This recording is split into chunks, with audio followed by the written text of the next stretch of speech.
Hello, hello, hello. Mic check, mic check. 1, 2, 3. How long are they staying open? 9. As they should.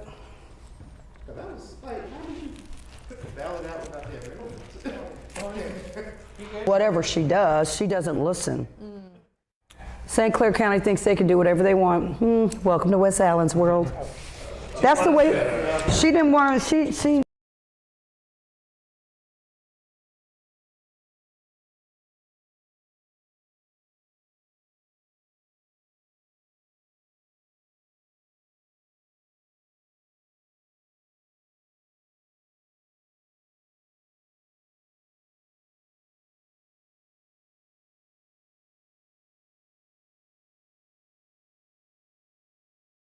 A few minutes. Okay.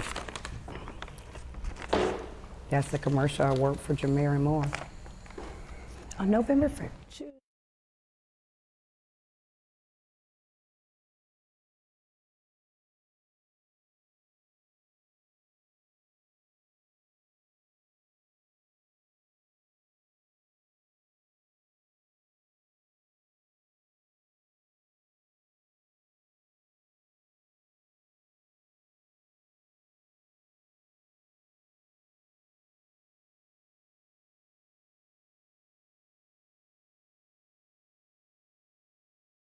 Oh, I wouldn't. I've been there.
Kamala Harris taking on former President Donald Trump.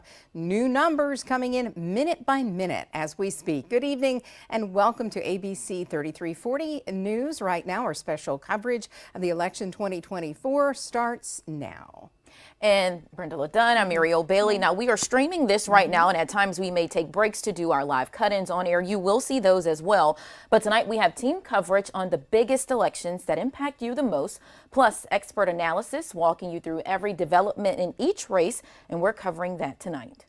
And our team is live tonight at the American Village in Montevallo. You can see the Oval Office right there. We're inside. The Resolute desk is right there. Will it be Kamala Harris or Donald Trump sitting behind the Resolute desk? And you can see our crew is setting up. This is a live stream. So again, this isn't a perfect like you might we try to do right on our television, but this is a behind the scenes look as well. Yeah, which can be interesting. Yeah. So here are some of the latest numbers into our newsroom for the race for president.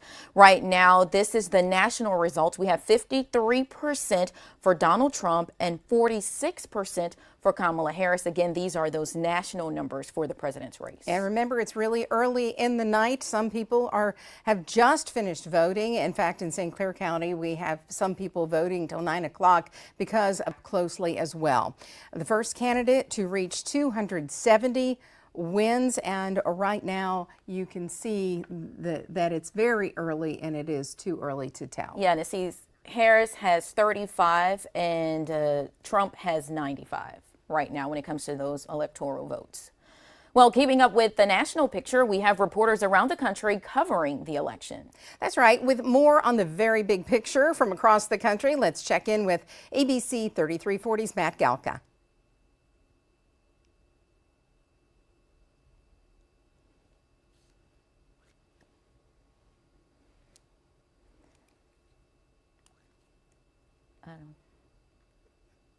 Okay, so if we're having trouble with that, we don't we have Matt will yet. work to get that for you. Again, this is a behind the scenes. We're we're a just little more streaming. relaxed streaming. Yeah.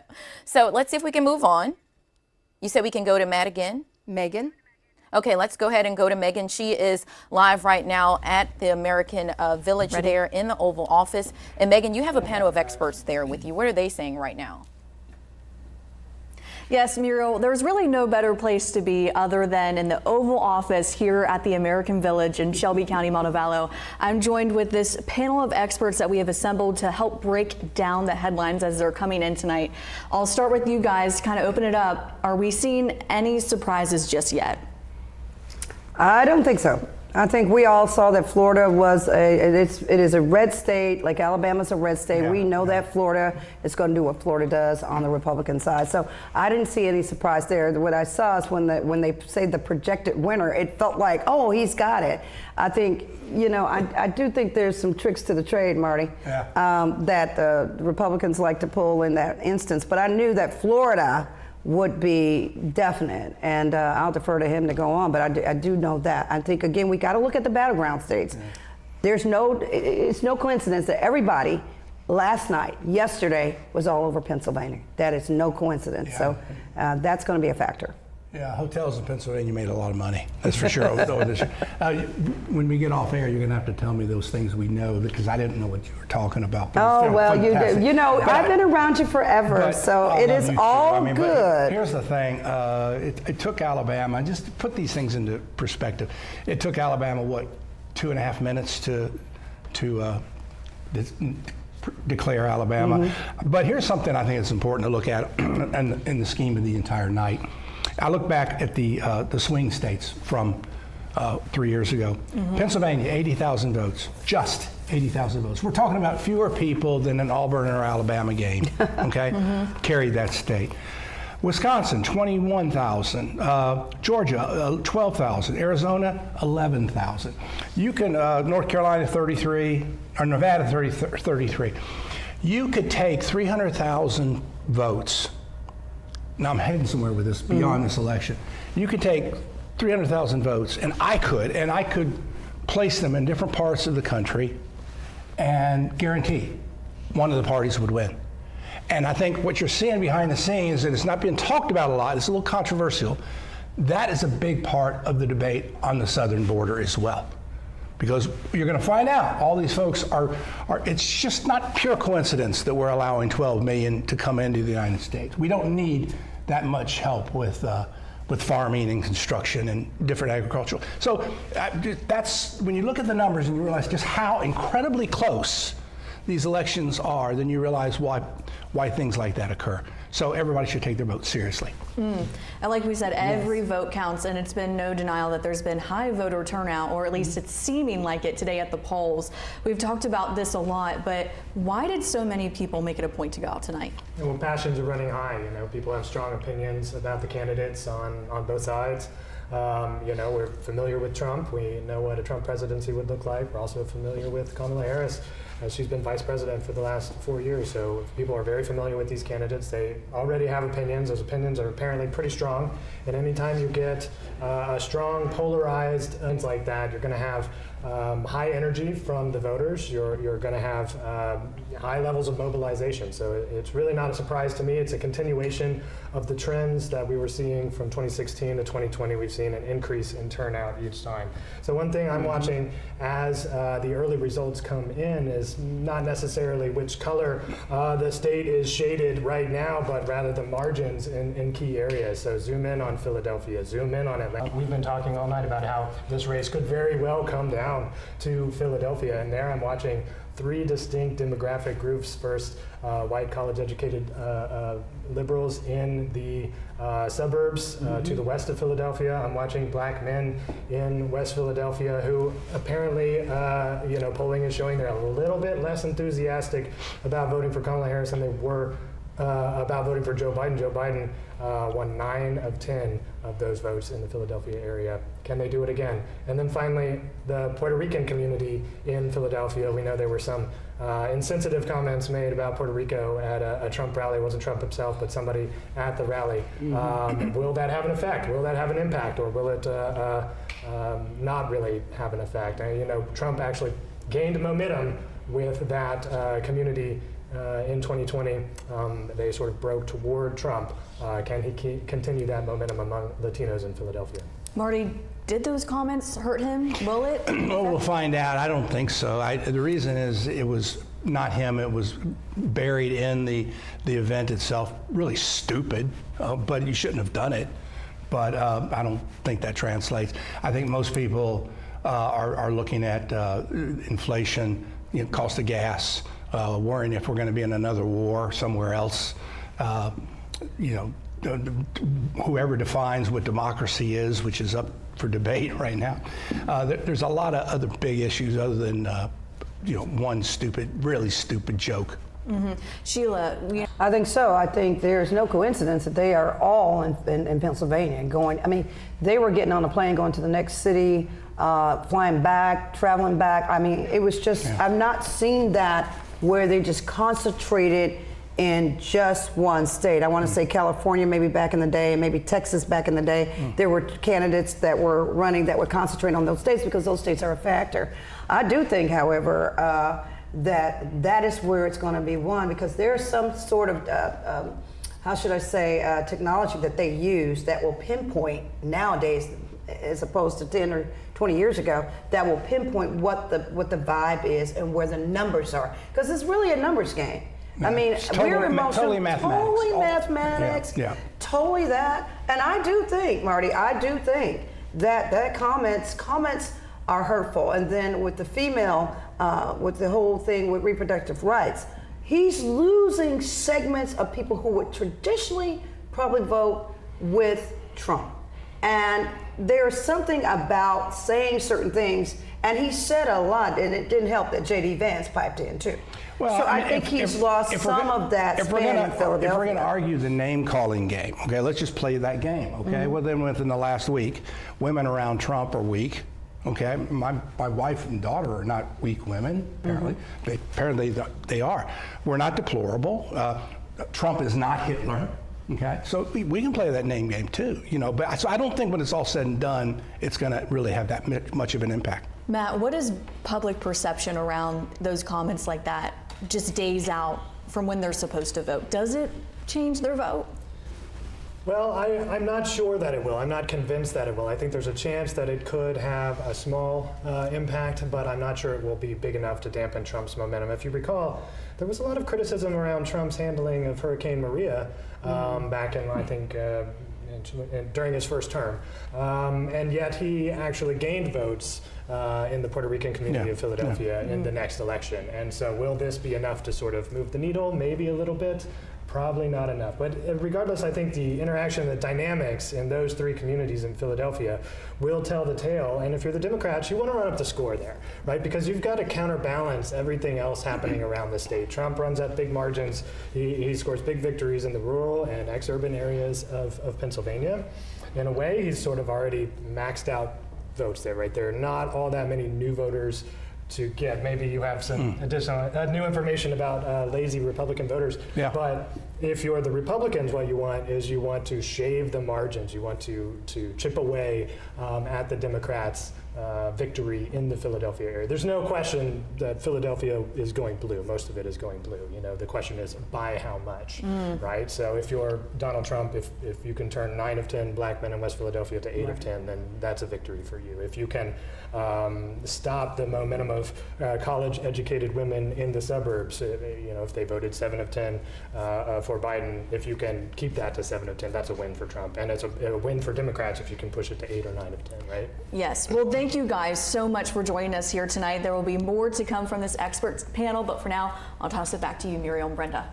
All right, Megan. Well, we're moving on and keeping up with the national picture. We have reporters around the country covering the election. With more on the big picture from across the country, let's check in with ABC 3340's Matt Galka. Good evening, everyone. We're starting to get some vote numbers and totals in, and projections are being made. Right now, 3 states projected for former President Donald Trump: Indiana, Kentucky, and West Virginia, projected to go to the former president. In 1 state so far, Vermont, going to Vice President Kamala Harris. But over for the balance of power on Capitol Hill and in the Senate, a very consequential race is being called. For right now, we're seeing that in West Virginia, Republicans are projected to flip that seat red, with Jim Justice projected to win the state. Those projections based on exit polling. The Associated Press confident enough to say that the former governor is going to flip that state to a Republican Senate seat. Retiring Senator Joe Manchin, Democrat, now independent, did not choose to run for another term. So Jim Justice expected to flip that state, and what that means for the overall balance of power. Well, right now, or it was 51-49, Democrats controlling the chamber. But with that flip, that means Republicans only need to flip 1 more seat in order to regain control of the chamber. So that's one of the big races that have been called so far. Other races still to come. We'll have all that information, and we'll bring it to you as it comes in to us. For now, Matt Galka reporting in Washington. All right, thanks to Matt Galka for that. And thank you for joining us on this live stream right now. This is a behind-the-scenes look, a little more casual than what we normally do on the news on the air. Yes. So we're bringing you all of the election night coverage. Yeah, we still have lots more for you. We have that comprehensive coverage. But right now, we're going to go ahead and take a break, and we'll be back at about 7:24 to do our live cut-in here and on air. So we'll be back.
Good evening. This is an election update from ABC 3340 News. I'm Brenda LeDunn. And I'm Muriel Bailey. Right now, here are the latest numbers into our newsroom for the race for president. Nationally, 54% for Donald Trump, 45% for Kamala Harris. And here's what the vote for president looks like now in Alabama. 69% for Donald Trump, 31% for Kamala Harris. And we're tracking the Electoral College map very closely. The first candidate to reach 270 wins. And right now you can see Donald Trump has 95 to Kamala Harris's 35, but the night is young. And right now we have assembled a panel of experts tonight giving us real-time analysis as those results come in. ABC 3340's Megan Scarano is live tonight from the Oval Office at American Village in Montevallo. And Megan, our panel has decades of experience, and we are really interested in hearing what they have to say tonight as those results come in. Brenda, Muriel, let's go right to it. Guys, are we seeing any surprises here as the results come in? From what I can see right now, it seems that all the states that are expected to go the way they are going the way, especially the great state of Alabama. But there has been some tremendous energy out there. So as a Democrat living in the red state of Alabama, I'm expecting a lot of energy, especially of course, in Jefferson County. But I'm also expecting some energy out of Shelby County, which is probably one of the reddest counties here in the state of Alabama. But we've actually had a lot of candidates that have run for county commission seats. So you have one candidate for a school board seat and a candidate for one of our district judge seats. So there was a lot of energy throughout the year to get those candidates to run for this office through those offices in the county. But a lot of traffic coming through like one of the polls in Shelby County. But even though the state has been called, I'm looking for at least a few surprises here in the state of Alabama, as in there's more Democratic energy. Marty, when we were just talking, it's not just the percentage of people that the results are coming in, it's where. Talk about that. It's very important. First of all, you're right. All the states that we've seen are basically southeastern states. What I'm going to be watching early tonight is what kind of action do we see, even if it's not a win for Trump in let's say, New Hampshire and Virginia, okay? Now back to the earlier statement. This is always frustrating, but you see, okay, 53% reporting, 72% reporting. It doesn't mean a thing. Okay, what matters is where they're reporting from, and it goes back to the old Nielsen ratings. Everybody remembers the Nielsen ratings back in the days. What was it? 1,200 households would tell you how many people was actually watching MASH, for example. Okay, it's the same. It's the same statistical formula this way as well. So going back to, I hate harping on Philadelphia, but the old joke is what it was. It said Pennsylvania is Philadelphia and Pittsburgh with America in between. Okay, so what happens in Philadelphia is going to have a big part of it. So we won't really know until we know what happens there, just like certain precincts in Alabama, like the Nielsen ratings. Well, thank you guys so much for joining us here tonight. There is more where this came from. I'll take it back to you, Brenda and Muriel. All right, we want to thank Megan and our expert panel for being there. I know they're giving up their entire evening on election night, so this is a very big deal. So we really appreciate them at American Village tonight. And of course, they will be with us all night. Now, looking at the results for the president, just national right now, Donald Trump has 54% and Kamala Harris has 45%. Again, these are the national. Our next local update is in 30 minutes at 7:56. And of course, we will see you then. And we hope that you'll join us on our live stream right after this cut-in. We will have all the latest election results right here at ABC 3340 News.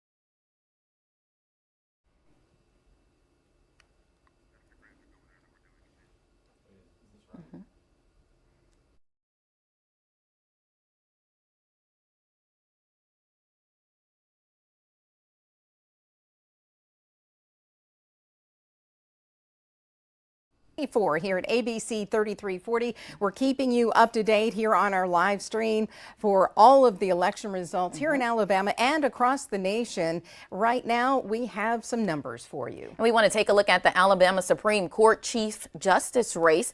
Right now, you can see so far 68% for Sarah Stewart, 32% for Greg Griffin. And right now it looks like this is just 1% reporting. So, of course, we are still waiting for many more results to come in for this race. Yeah, and we're looking at a lot of amendments. We'll be Valerie Bell. She is at the Republican Party headquarters right now where the party is underway. Valerie, what are you hearing tonight? What's the mood there?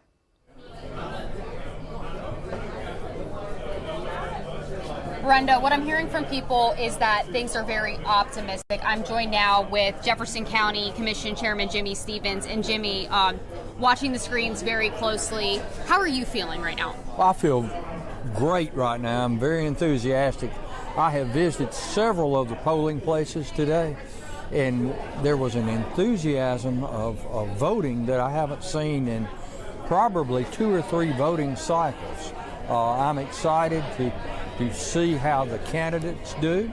I'm excited to see exactly what the thoughts of the citizens are, because they're making their thoughts known today and tonight.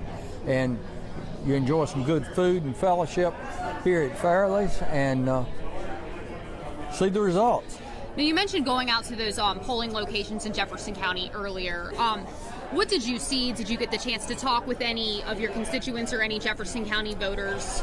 I did, and my commission district is a microcosm of the county. I have many rural areas and I have metropolitan areas, the largest being the city of Hoover.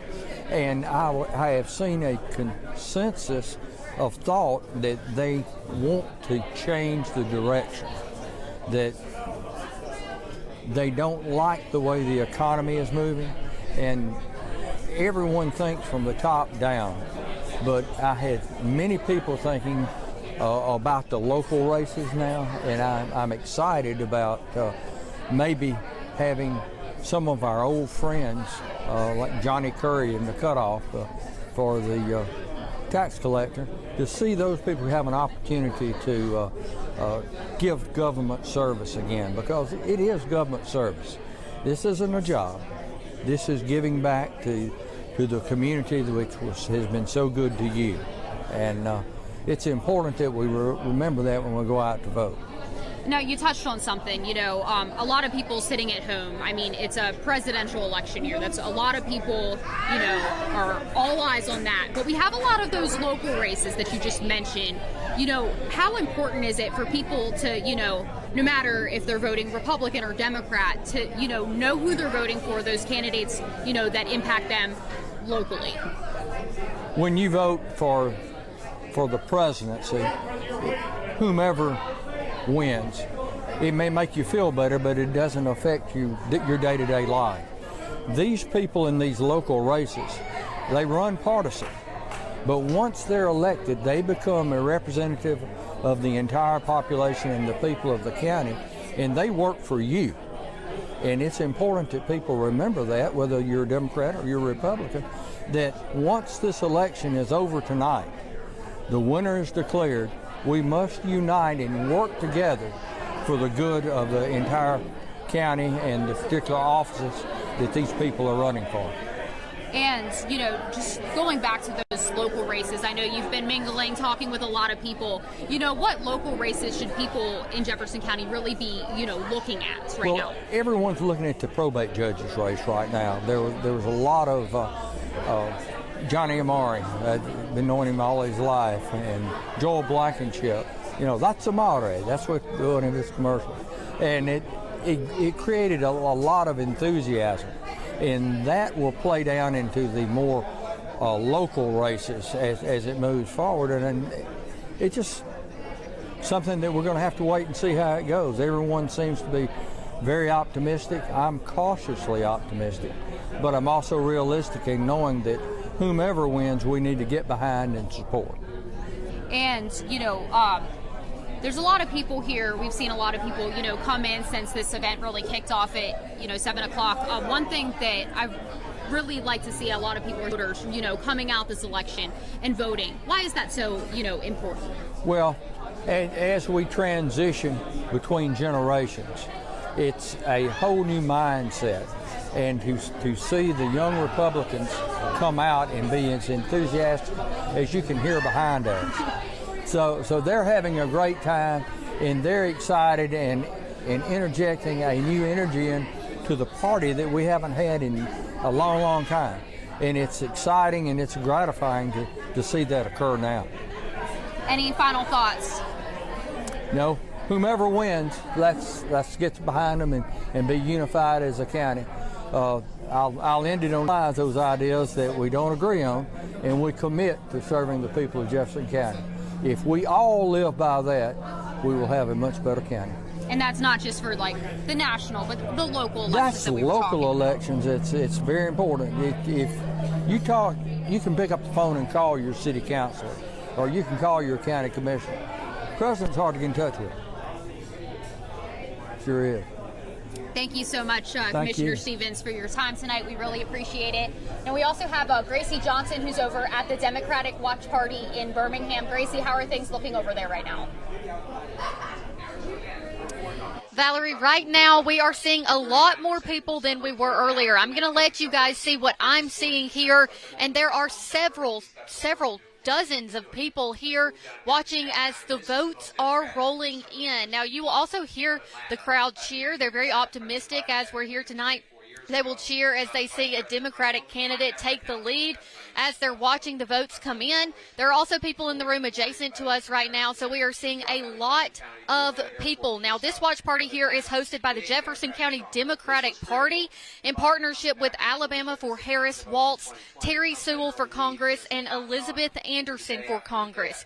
Now, we've seen local candidates here, elected officials, as Randall Woodfin was on his way here to speak with a few people, but so far I've not seen Terry Sewell in the crowd just yet, but they are expecting her, I think, closer to around 8 o'clock tonight. So this event is open to the public. It's free of charge. It started at 6 o'clock, and the crowds are excited. They have a DJ here as well. They've cut the music off for just a little bit so we can hear a little bit more of the updated information as it's coming in real time. Back to you, Brenda. All right. Thanks a lot, Gracie. Thanks to Gracie and Valerie Bell. Gracie was at the Democratic Party, and also Valerie is at the Republican Party tonight. And I like what Commissioner Jimmy Stevens said, which was seeing the excitement of voters. This hasn't happened in 20 years. I've been covering elections for the last 4 decades, let's just say. Yeah. And this is really exciting to see young people ask questions and get involved. And that's what he was saying. But after the election, there has been a lot of divisiveness in this time period. It would be nice to see people come together. Yeah, but also too, what you mentioned about the young people, there's also a lot of older people who are getting out to vote this time around. We've seen the post people who are in their 70s, 80s, 90s who are voting after not voting for years. So this election is really bringing out a lot of people. To the map next for the electoral votes. If we can blow that up just a little bigger, we can see the numbers there. It looks like it's 71 votes for Kamala Harris and 101 votes for Donald Trump right now. Those are the electoral votes that are coming in so far for.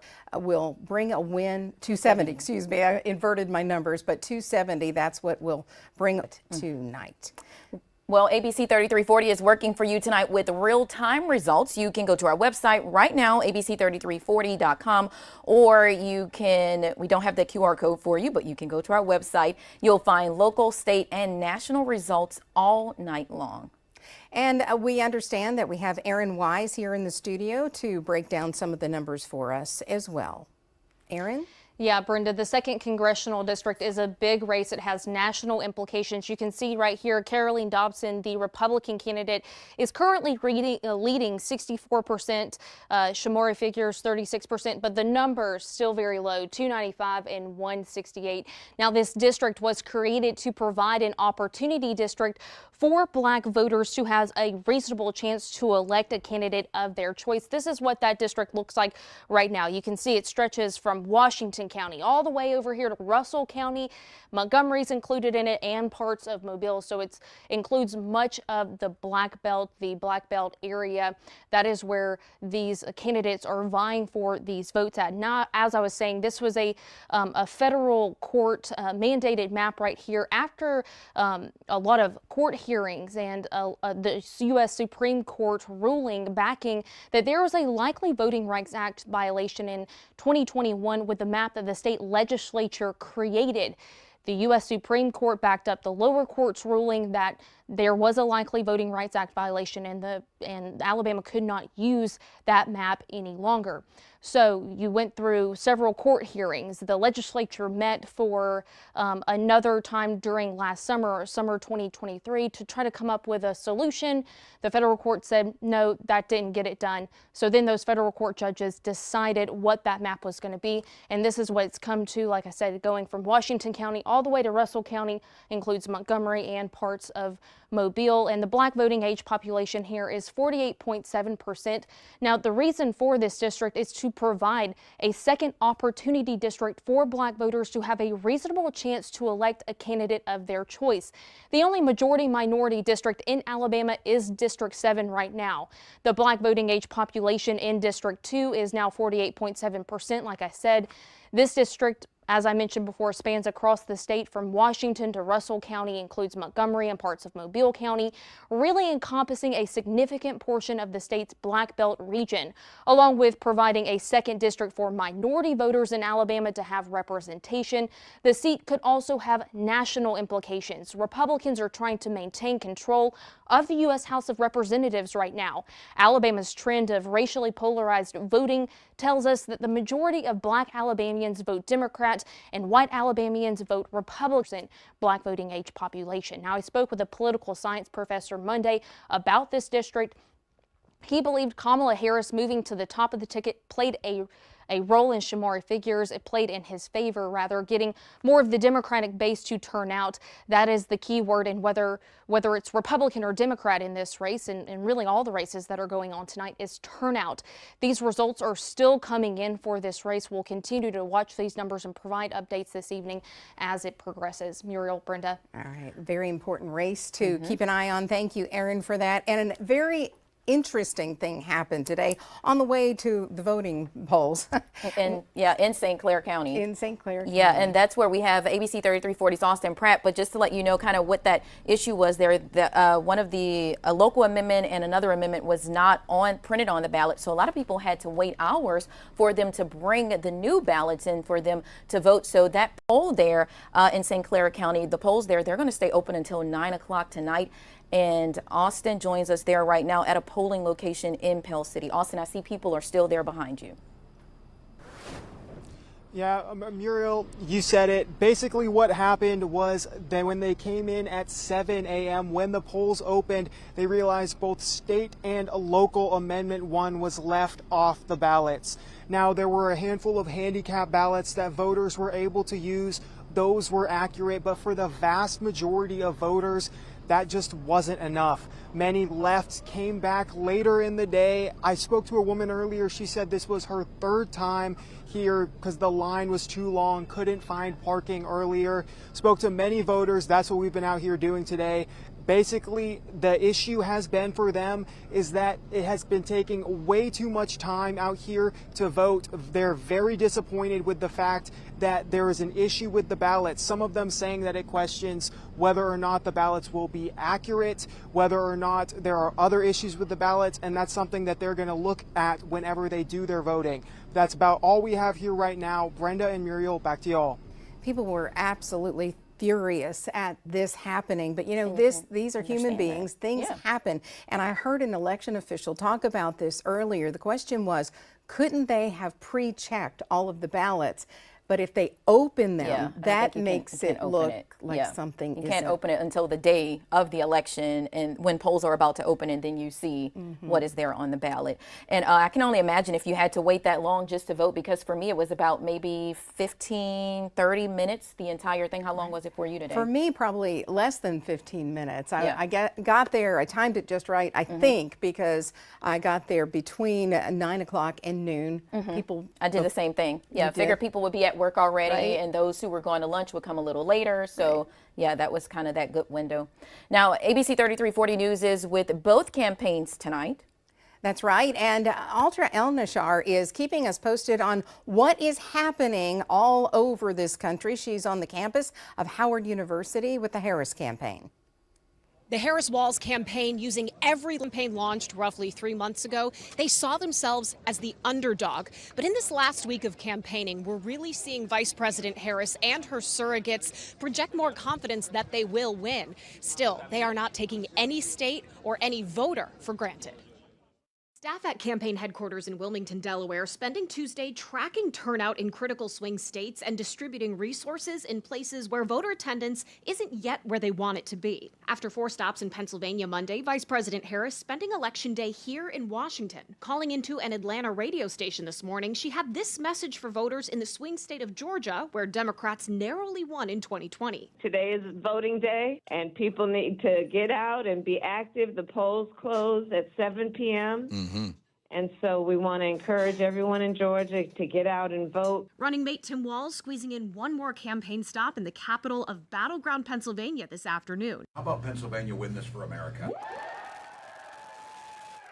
Walz and his family then heading south to join Harris in Washington, where they hope to make history. Throughout her campaign, Harris hasn't spent much time emphasizing the fact that she could become the first woman president and the first woman of color, but did say this morning. To go back tonight to Howard University, my beloved alma mater, and be able to hopefully, recognize this day for what it is really, it's full circle for me. Naturally, there's a lot of excitement built up around tonight, but a campaign source tells me they are fully prepared to be patient. They're bracing for the possibility that we won't know all the final results in the swing states, like Pennsylvania, until maybe tomorrow or even later. At Howard University, I'm Altra El-Nashar. Certainly a big day and a big night. We are waiting for more results. It's still very early. It could be a very long night for many. But we do have a panel of experts that have been telling us a lot about what they think this election is about. Yeah, we do. And right now they're actually at American Village in Montevallo in the Oval Office. ABC 3340's Megan Scarano is there with them right now. And Megan, what are their responses right now so far? Well, let's go local. We had several Shelby County commissioners up for grabs. Prince, tell us about that. Like I said, earlier in the year, we did recruited a lot of Democrats to run for county commission seats because basically Shelby is 9 Republicans, all for the past as long as we can remember. But right now we put 6 candidates in 9 of those seats, and then we hope that we can have a good night tonight. Don't know if they can win or not, but we'll see as the numbers come in. But it's been very exciting. It's very exciting to get those candidates excited to come the run before Vice President Harris took the reins. So after Vice President Harris took the reins, it actually gave us a lot more of a shot in the arm to run. So go into that. How did President Biden dropping out and Kamala Harris coming in maybe excite voters? And let's say we did have a lot of excitement of people attending meetings, attending events in Shelby County. So that we had a pretty strong party base in the county. But when President Biden dropped out and Vice President Harris took the reins, it was like I say, it was like a shot in the arm. It basically gave us a whole new lease on life, to say that. And then it gave a lot of more energy to participate in Democratic events in the county, and then gave a lot of energy to those commission campaigns, and then that other 2 campaigns that are running in that county. So it paid dividends, and we hope that it can continue to pay dividends from after this year also. We may not have the results of the county commission yet from Shelby County, but we do have the state results. Alabama went for Donald Trump. Marty, do you see people maybe voting one way in local elections and another way in the presidential contest? Increasingly, no. They've become very, very polarized. And a lot of people, this is, again, I'm going to take a risk of being a little controversial. This is a very polarized country right now. But then when you look at some of the issues that we're polarized over, there's no compromise on some of these things. The issue of, let's say, life, or issues like that. Or the issues of taxation or things like that. So unfortunately, one side's going to have to win and one side's going to have to lose.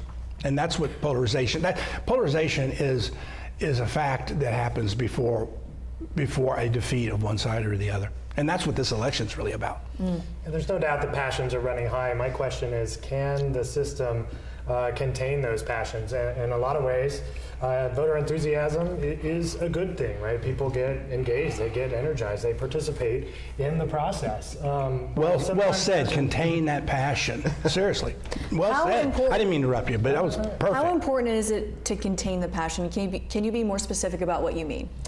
Yeah, well, I think there are going to be a lot of court challenges, and there might be recounts. This process could potentially get drawn out over the course of the next few weeks. There will be misinformation, disinformation circulating online as people stitch together the kinds of narratives that we naturally as human beings use to make sense of our world. Social media give us the ability to sort of do this with each other in real time. And sometimes to commit violent acts, to attack polling places, to threaten public officials, to harass journalists. And that's the type of thing that I'm talking about. Can the system as a whole, the democratic system, contain the passion that we have as a society for these candidates? I want to ask the both of you, do you think your party has done enough to contain that passion and put it somewhere good, like voting? I think both have failed.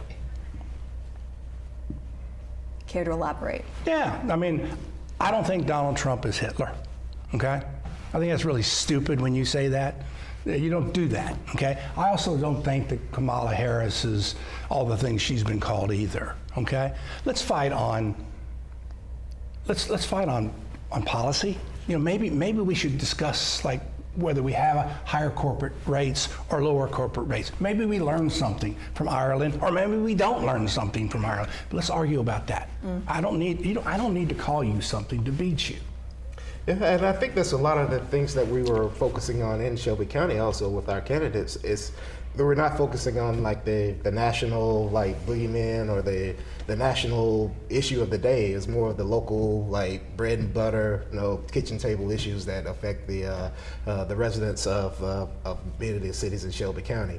And I think that if we can get that energy that we received from the election this year, I think it can pay dividends down the road and get more candidates added to the political process so that we can take on a lot of the local races, especially next year when we have municipal elections throughout the state of Alabama. So hopefully we can continue the energy that we have this year to carry over into those races that year and then also forward. So I think that if we can stop, like you said, just with the vitriol, the calling each other this and that, and then just focus on the issues that matters to the families of Jefferson County, Shelby County, and throughout the state, I think we'll be a better state for that. And to be clear, deep disagreements exist, and sometimes we're not able to resolve them, but I think we need to relearn as a society and as a culture how to sustain differences of opinion. There is no democracy without difference, right? If everybody thought the same thing, then there would be no need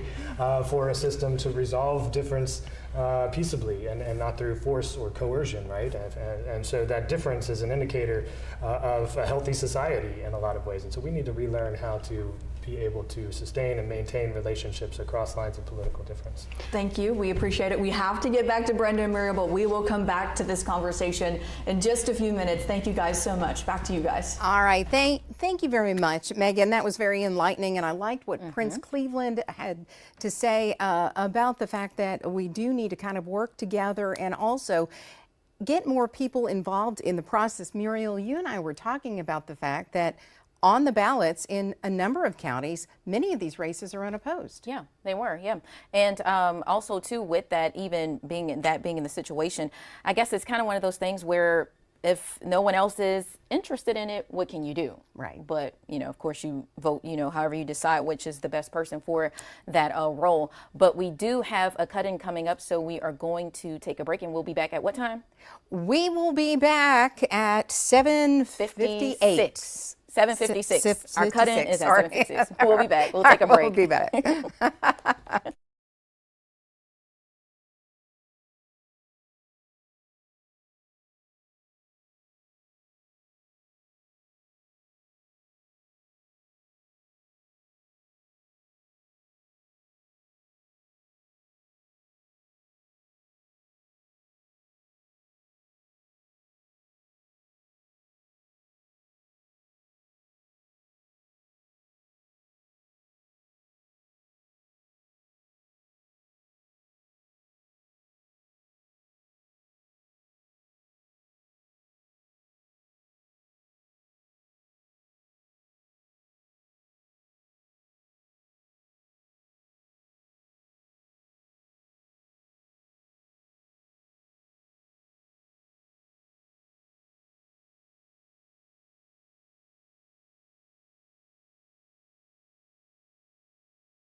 evening. This is an election update from ABC 3340 News. I'm Brenda LeDunn. And I'm Muriel Bailey. Now, here are the latest numbers into our newsroom for the race for president.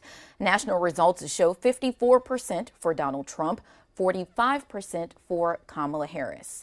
And here's what the vote for president looks like now in Alabama. 70% for Donald Trump, 29% for Kamala Harris. And I believe the AP has already called that Donald Trump is winning and it has won Alabama. You are correct there. And we're also tracking the Electoral College map very closely. The first candidate to reach 270 wins. And right now, Donald Trump has 101 to Kamala Harris's 72 in the Electoral College votes.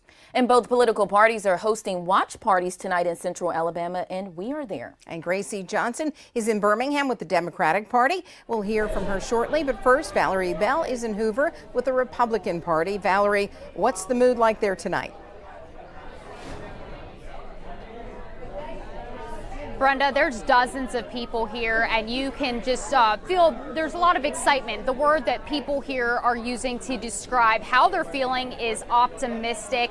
Now, there's supporters here, and there's also Jefferson County candidates here as well, all watching the screen, paying close attention to not just the presidential race, but also those local races as well. Now, again, people are feeling very optimistic. I want to send things over to Gracie Johnson, who's at the Democratic Watch Party. Gracie, how are things looking over there? Understand how important it is to get those results out, those accurate results out as quickly as possible.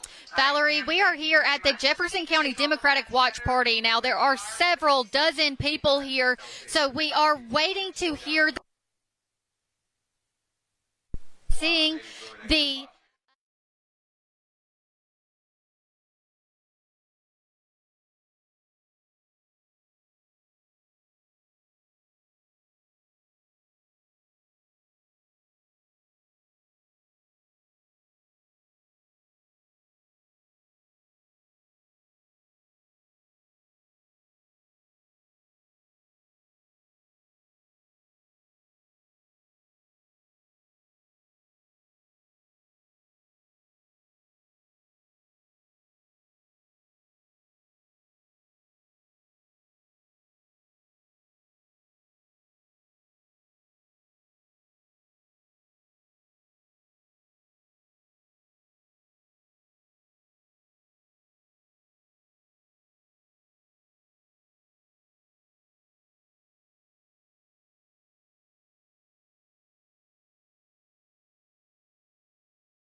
And welcome back to our live stream right now, where we are bringing you just complete coverage of the election results tonight from the national presidential race, the local, state, all of those races. We have all of that information for you. We have crews all across the state as well, and we are keeping up with both campaigns for president tonight. It has been a dramatic and wild day all across the state and the nation, for that matter. Record turnout from voters today. And right now we want to go to Atra El-Nashar at Howard University for the bigger picture. I'm Atra El-Nashar at Howard University, Vice President Kamala Harris's headquarters for the night and her alma mater. Supporters, alumni are starting to show up here. People are getting excited. They're getting a bit antsy, wanting to learn results. But the campaign is saying that it's going to be a long night. It could be a long couple of days. And as polls close on the East Coast, they're starting to shift their resources, their volunteer energy, to phone banking and reaching out to voters on the West Coast, where polls will still be open for a bit now. They want to make sure that not support on the ground, but that their supporters have a plan to get to the polls. Maybe that they'll bring a neighbor or a friend to the polls with them. As far as results that we're seeing so far, a campaign source is very pleased with some of the turnout and numbers that they're seeing, even in states that they're not expecting to win, like Iowa, like Indiana, but they are staying extremely cautiously optimistic. They don't want to get ahead of themselves. Remember, this entire campaign, just 3 months long or so, they've seen themselves as the underdog. Yes, that confidence has risen a bit in this last week, but they want to keep cool heads, remind supporters to stay calm and to stay patient, because we will certainly be in for a long night. In Washington, I'm Atra El-Nashar. And as we mentioned, we have teams all across the area pretty much and the country as well. So we want to now go to Kayla Gaskin. She is at Donald Trump's campaign there. Yes, she is. She's going to be talking more about the mood there. And right now, with some of the numbers coming in, let's go to Kayla Gaskins. Here at the official Trump campaign watch party in West Palm Beach, Florida, the room is starting to fill up, and as more people arrive, you can feel that energy really begin to shoot through the roof, especially when they start to call states for the former president, as they did with Indiana earlier this evening, and as they did not too long ago with South Carolina. This room really set up for a party. This crowd hoping this turns into a victory celebration throughout the night as those results continue to come in. But I did have the chance earlier to speak to some people on the ground here and ask how they were feeling, and the answers that I got were anxious and scared. So along with the excitement, there is a lot of nerves because a lot is at stake with this election. As for the former president, earlier today, he did cast his vote in person at around noon on Palm Beach Island near his home, Mar-a-Lago. At that time, he took some questions from reporters. He was specifically asked if he would concede should he lose the election, to which he answered he would be the first to acknowledge he lost if it was a fair election. He also added that so far the election does seem to be fair. Donald Trump is watching the results come in at Mar-a-Lago right now with his family and close friends. Not too long ago, we learned Elon Musk is spending the evening with Donald Trump, watching those results come in as well. Musk turning into a pretty big supporter and donor of the former president, especially recently. After he spends his time at Mar-a-Lago, Donald Trump will come here to the Palm Beach Convention Center. All right, and we will get much more from Kayla, of course, from Donald Trump's campaign tonight as those results continue to come in. All right, a lot of other very, very important races here in the state of Alabama. Let's go to Bibb County right now, the Bibb County District Court Judge race. You can see that Craig Hargile has 56% of the vote over Darrell Allen Matthews, 44% of the vote right now. And that's with 11% of the precincts reporting. Let's go to the electoral votes, if we can pop up that map as well to see the latest there. Of course, the person who wins needs 270, and we have 99 for Kamala Harris, 120 for Donald Trump. And again, those are the electoral votes. And right now we're going to go to our Megan. Yes, it is. It's very interesting to watch these numbers as they come in. ABC has just talked about Texas being projected for Donald Trump, but we have a lot of breaking down what's happening tonight. Why are certain candidates ahead at this point, and what can we expect ahead of this? Let's go to Megan Scarano. She is at American Village with our panel of experts to find out some of the answers to these questions. Yeah, Brenda, we've been talking a lot here about Virginia. Let's talk about what we're seeing now and react to it. What are we thinking? Well, that would be big for Donald Trump if he won Virginia. I think Harris needs to win Virginia to keep the blue wall plan in mind, right? The blue wall idea is that if she wins Wisconsin, Michigan, and Pennsylvania, she wins the election. But that only works if she also wins Virginia. And so she really needs that state. I'll be watching the returns in the northern part of the state very closely. Sheila, chime in here. Was she banking? Did she think that she had Virginia in the bag?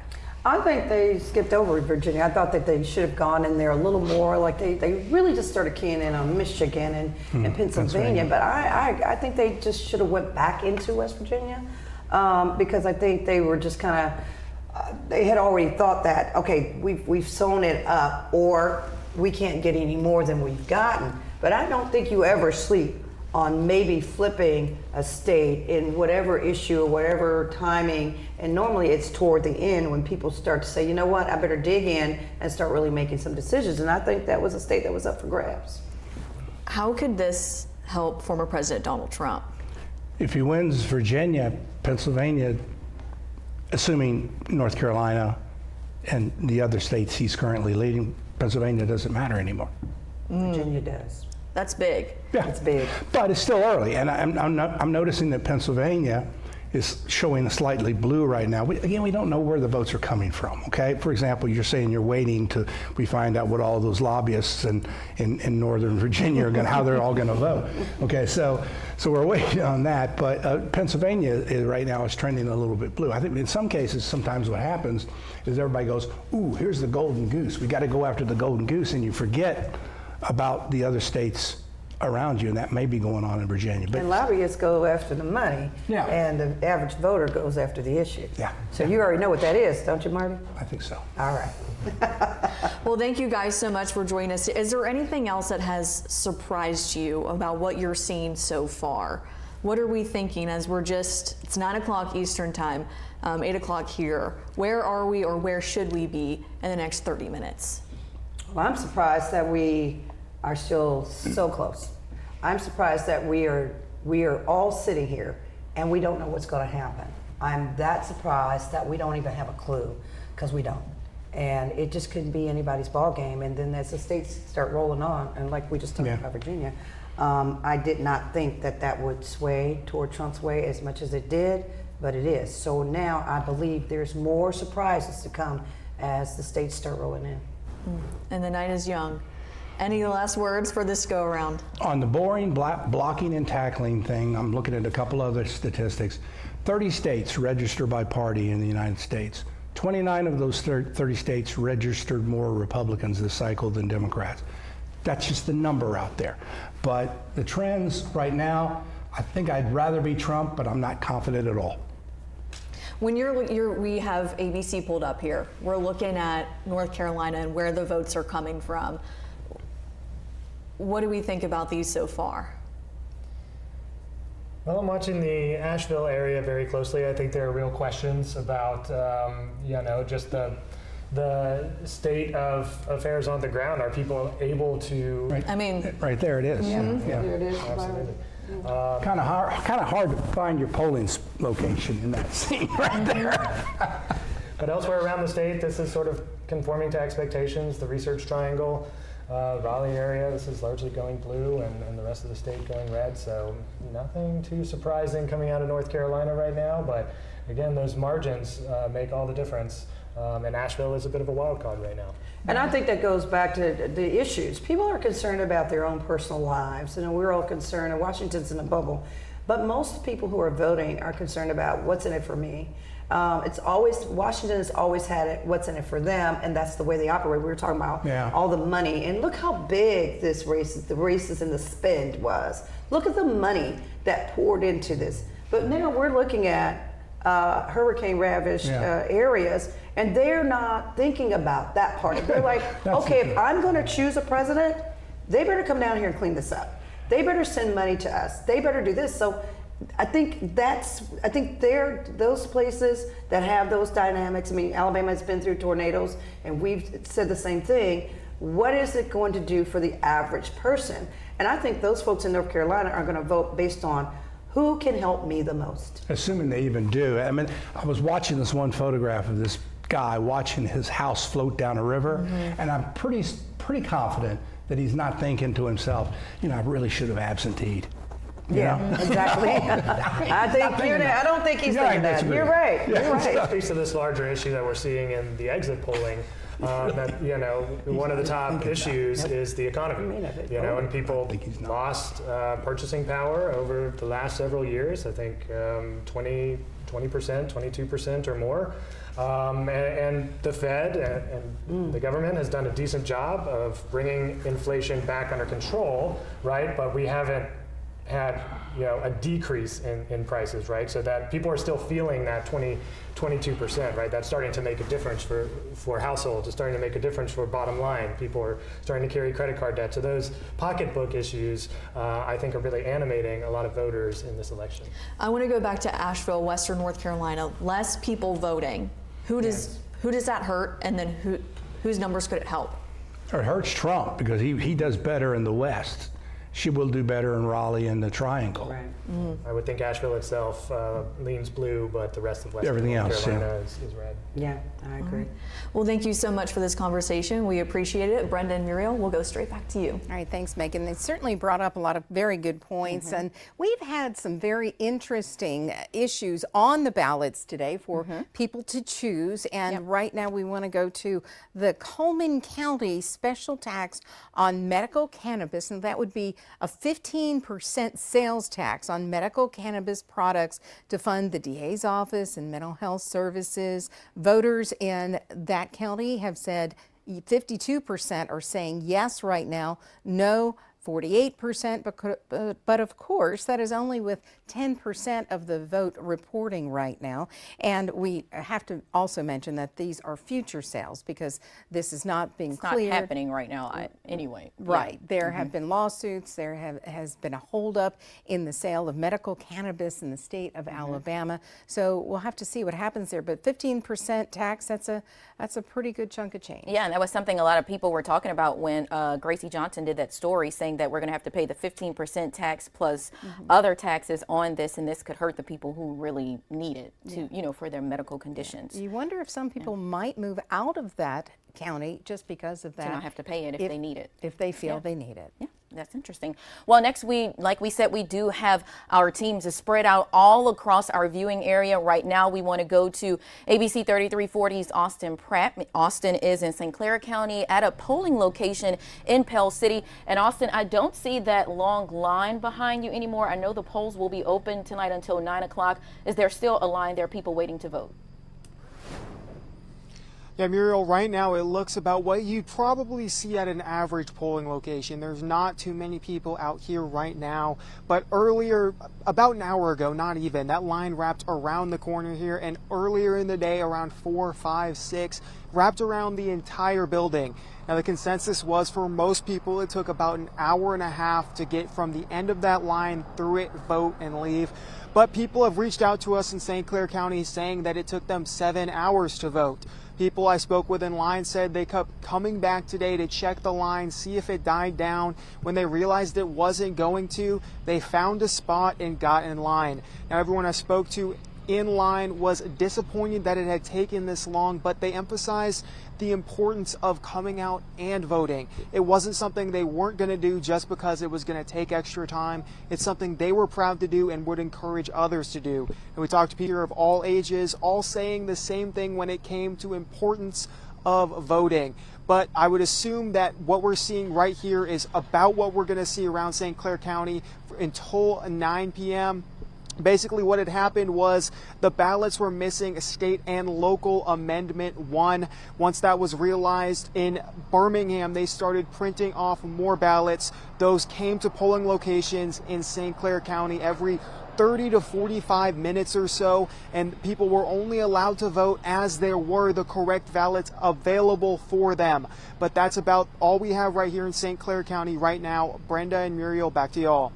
All right, Austin, and as you can imagine, we were receiving emails from people all throughout the morning in St. Clair County complaining about not being able to vote. Some people say it took them 3 hours, some say it took them 7 hours, so you can only imagine having to deal with something like that. Yeah, I was talking to someone through Facebook, and he said, yeah, it took me 7 hours to vote. I said, where are you? He said, St. Clair County. I said, okay, I understand. Yeah. That does make sense. But I know that they were scrambling to do the right thing and get those ballots. But kudos to the voters that stayed there and are willing to be out there till 9 o'clock tonight to vote. Yeah, and that goes to show just how people feel how important this race is, and they really want their voices heard. I have not seen this in years, literally. Well, another very important race is District 2 in the state of Alabama. You may remember that's where the Supreme Court required redistricting to make voting more fair. Right now, Erin Wise is here to break down those numbers.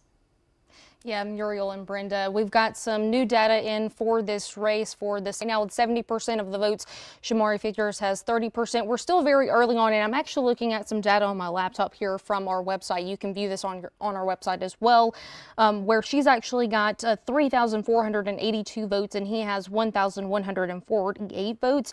Looking at where these votes are coming from, Conecuh County, Butler County, Crenshaw County, so very rural areas of this district that spans all the way over from Washington County to Russell County, includes Montgomery and Mobile. And right now I'm not seeing any numbers coming from Montgomery. Keep an eye out for those numbers as they continue to come in. Like I was saying, Caroline Dobson leading right now early in this race.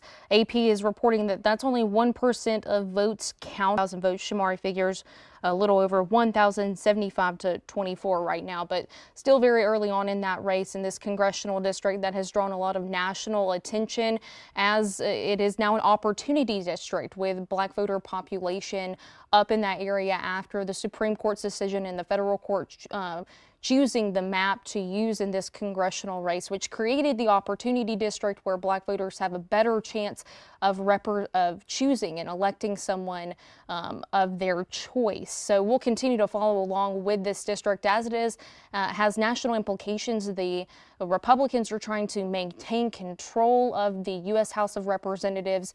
So this, of course, would probably play a role in that if it does go blue. But right now, as I'm looking at it, the data, and it's still growing. Pretty much every time as I look down, I see new data right here. So Caroline Dobson has almost 5,000 votes. Shamari Figures has, oh, wow, we just had a really big jump, actually. So it's almost neck and neck now. So this is how quickly it's changing, and that's why we're doing this stream, so we can tell you about this as it goes along.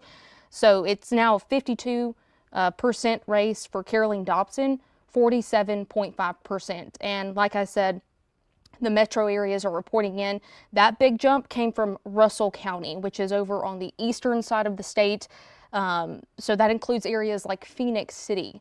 So that's where those numbers are coming from. We'll continue to watch as this goes along. Muriel, Brenda. Erin, let me ask you a question, because it really does involve how many polls or boxes are reporting right now. Our graphics showed 1%, and that dramatically changed. Is it giving you the information about how much has been reported? Yes, so AP estimates 5% of voters with that big jump right there. So went from 1% with the big gap between the candidates up to 5%. So again, still a lot to go in this race. We're only 5% in. And I'm not seeing anything still for Mobile or Montgomery counties. And those are those two big areas, especially with Mobile. Yes, Erin. definitely, definitely. All right, well, now we want to go and look at the Electoral College votes that are coming in. If we can get an updated map on that, we can see that right now Kamala Harris has 101 votes and Donald Trump has 179 votes. And Brenda, like we've said all night, the magic number here is 270 to win this. Yeah, it's 270. It projected Texas, it just came in not long ago. That is big. Also, we're waiting for Georgia, the swing state of Pennsylvania as well. The West, they're saying, except for California, that Donald Trump is very strong in the West. So he could get Nevada. He could also get Arizona. So it's just a matter of wait and see. Yeah, and I also saw the alert, too, that I just got on my phone that Louisiana actually just went to Donald Trump as well. We also, too, have some U.S. House congressional districts. We have District 6 and District 7. If we can up, we can show the results that are coming in for that as well, and whichever one pops up first. There we go. We have U.S. House District 6.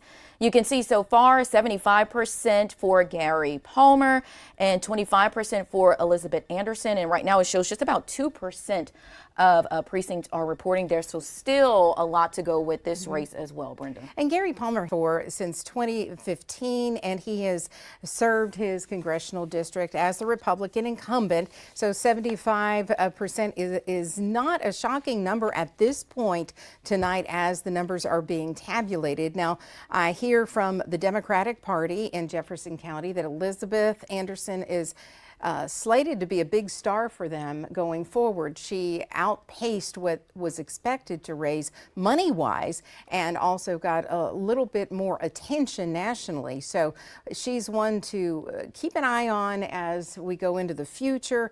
Gary Palmer, again, the incumbent, and we'll see what happens because more numbers will come in throughout the night. It's very early. Yeah, now let's go to U.S. House District 7. There we have 91% coming back for for Terry Sewell, Congresswoman Terry Sewell. She's the incumbent there.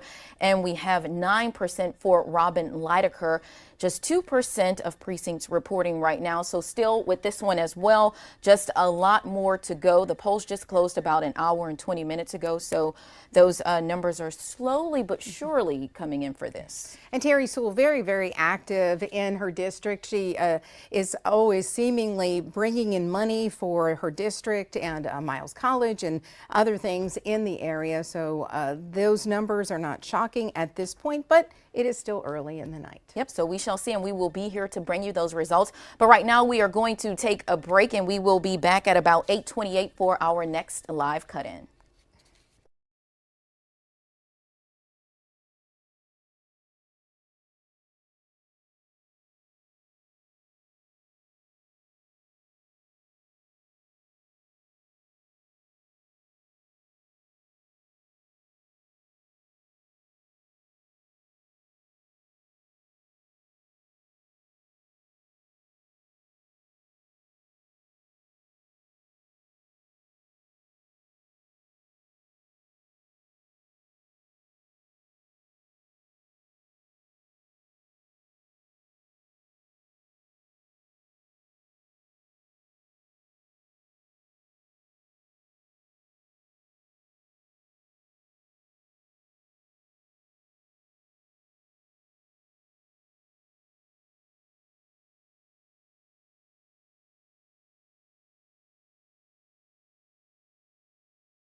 Good evening. This is an election update from ABC 3340 News. I'm Brenda Ledun. And I'm Muriel Bailey. Right now we have assembled a panel of experts tonight giving us real-time analysis as those results come in. ABC 3340's Megan Scarano is live tonight from the Oval Office at American Village in Montevallo. Megan, tell us more about our panel. Brenda, Muriel, I'm spending election night here at the Oval Office in Shelby County in Montevallo at American Village. And Sheila, you were just saying you got some local numbers in. Tell us about them and what do you think? Well, with 15 precincts in right now, it appears that the Jefferson County, which is a very, one of the bluest counties in our state, out of 67 counties, Jefferson County is the bluest, unlike Shelby County. And so those numbers are just, we knew, people were basically, they were voting straight Democrat. I mean, the numbers are, if there's a Republican on the ballot or if they're running unopposed, the numbers are identical, give or take 2 or 3 votes. And there right now we're at 15 precincts and we're in 10,000 votes versus 32 votes for Republicans, 300 votes for Republicans. If people went down the ballot and didn't hit that bubble and just hit straight Democrat and got out of there. So these numbers, and Jefferson County is a stronghold. Even Kamala Harris will win Jefferson County. We know that. We already know that. But the thing about it, you know, you go to the next county over. We're talking St. Clair, Walker. We're talking Bibb. We're talking Tuscaloosa. We're talking Shelby around us. it's a whole nother ball game. And so those numbers would not pull typically for Democrats unless those lines were drawn and for Democrats. And so I want to go over to Shamari Figures with the new CD2 and the CD2 Congressional District 2, which people were rooting for. And it's a tough hold down there because it's so new that we really can't tell, except I was told by the Democratic Party of Alabama that he should win that by 12 points. AUP has a vote, by the way, within 1,000 votes of each other. So it's still very tight down there. But I want to go back to District 6, Jefferson, because you all had a Democrat, Elizabeth Anderson, on the ballot. How are you all feeling about her? Feeling good about her. I mean, Gary Palmer and his own group of people, he said when he first ran, he was only going to do what? 5 terms, or he wasn't going to be a career politician. Well, he's turned into that. And the people are mad. I mean, over the mountain voters are very, very particular about if you say it, you better do it. And if you don't, they will try to either take you out or sit at home. And they mean that. So Gary Palmer got up there and now he's got bit by the congressional bug. He likes that job. And so Elizabeth Anderson came out of nowhere and told us she was going to run District 6 and be a Democrat and win. But there are people that are really, really mad. Gary Palmer's bid was down, hers went up, and right now she's looking pretty good. I've got 1 minute left. Marty, do you think Anderson can unseat Palmer? No.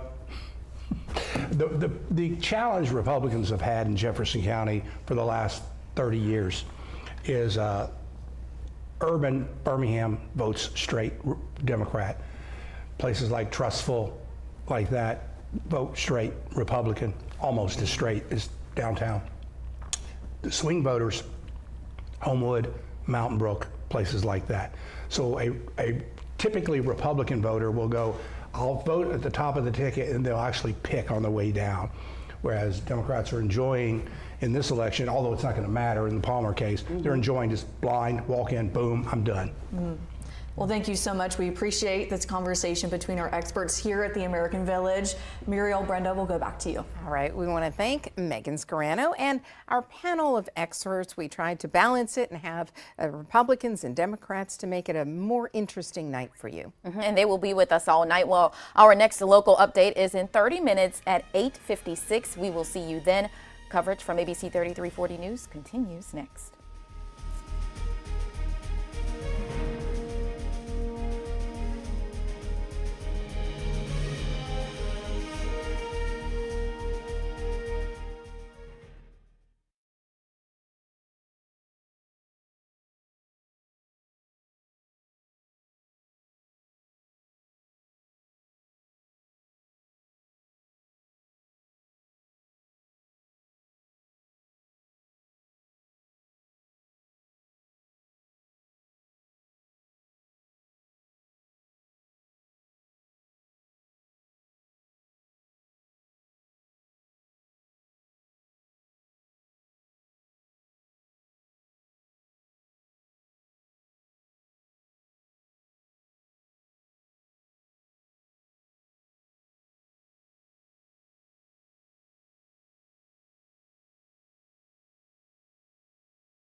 And we want to welcome you back to our live stream where we have a complete coverage of election 2024. We are bringing you results from the president's race, state, local, all of those races.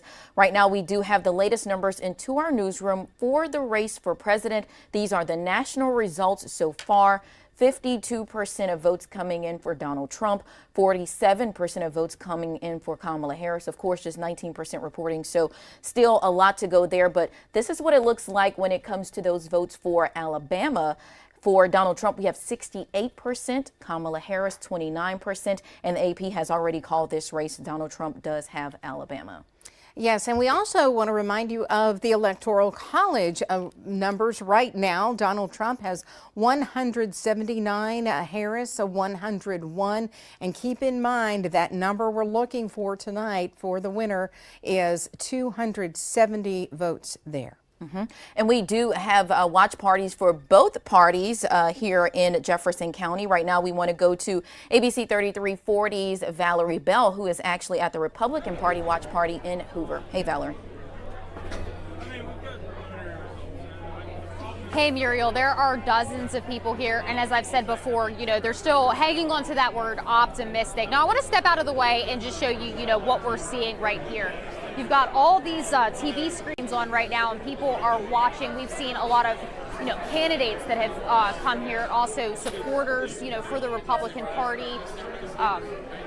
Again, using that term optimistic to describe as, you know, people are just watching the TV screens, waiting for those results to come in.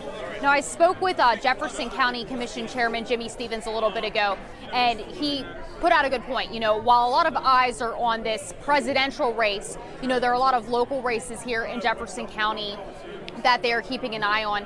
Obviously, since we're at the Republican Watch Party, people here are rooting for those Republican candidates that were on the ballot. But he said no matter who wins, Republican or Democrat, they need to work together. Speaking about, you know, those Jefferson County races. I caught up with Alabama GOP Chairman John Wall earlier today as well. He is in West Palm Beach for Trump's election watch party, and he said the feeling, the atmosphere there was electric, and that's similar to what we're, you know, seeing here in Hoover.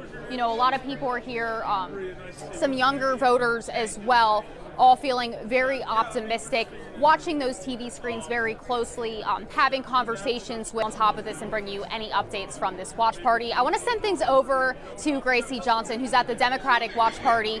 Gracie, how are things looking over there right now? All right, Victor Blackwell in Gwinnett County. Valerie, there are several dozen people here. I would say, honestly, probably close to 100 people now at this point. I've seen several local candidates, as well as Terry Sewell is supposed to be arriving very soon. Now, you can see all the people. They are patiently watching the votes roll in here in real time. We had a DJ earlier. They've cut the music off so everyone can hear the broadcast pretty clear so that they can see what exactly is happening. And when they see a Democratic candidate take the lead in any of these races, they get very excited in here and the crowds get very loud. Now, this event tonight is hosted by the Jefferson County Democratic Party, as well as Alabama for Harris Waltz, Terry Sewell for Congress, and Elizabeth Anderson for Congress. Now, I did see Elizabeth. You can hear them cheering now. I'm not sure how well you guys can hear it, but they are cheering loudly as they see that Vice President Kamala Harris is leading in one of those states there. What I was going to say was I did see Elizabeth Anderson. She's one of the candidates here, and she was speaking with a few people making her rounds. Now, we did hear that Birmingham Mayor Woodfin was on his way here a little while ago. I have not laid eyes on him just yet, but as people continue to come through, we will continue to chat with them and bring you live updates from the Democratic Watch Party here in Jefferson County. Back to you guys. All right, Gracie Johnson there in Birmingham at the Democratic Watch Party. And of course, we will get much more from her as the time and those results come in tonight. All right, people watching that Sewell race very closely from the Democratic Party. Right now, we have some more numbers for you in Bibb County. A district court judge, you can see right now with 22% reporting, Craig Carlisle has taken the lead with 56% of the vote, and Darrell Allen Matthews has 44% of the vote there. And now we also want to go to the Coleman County Medical Cannabis on medical cannabis products. They're asking for a 15% sales tax, and right now, so far, 51% say yes, 49% are coming in at no, just 18% reporting here. They want to use this special tax, that money, to go to the DA's office and for mental health services there as well. So it'll be interesting to see how those results come in tonight. Yeah, it certainly will be. That's one to watch for sure.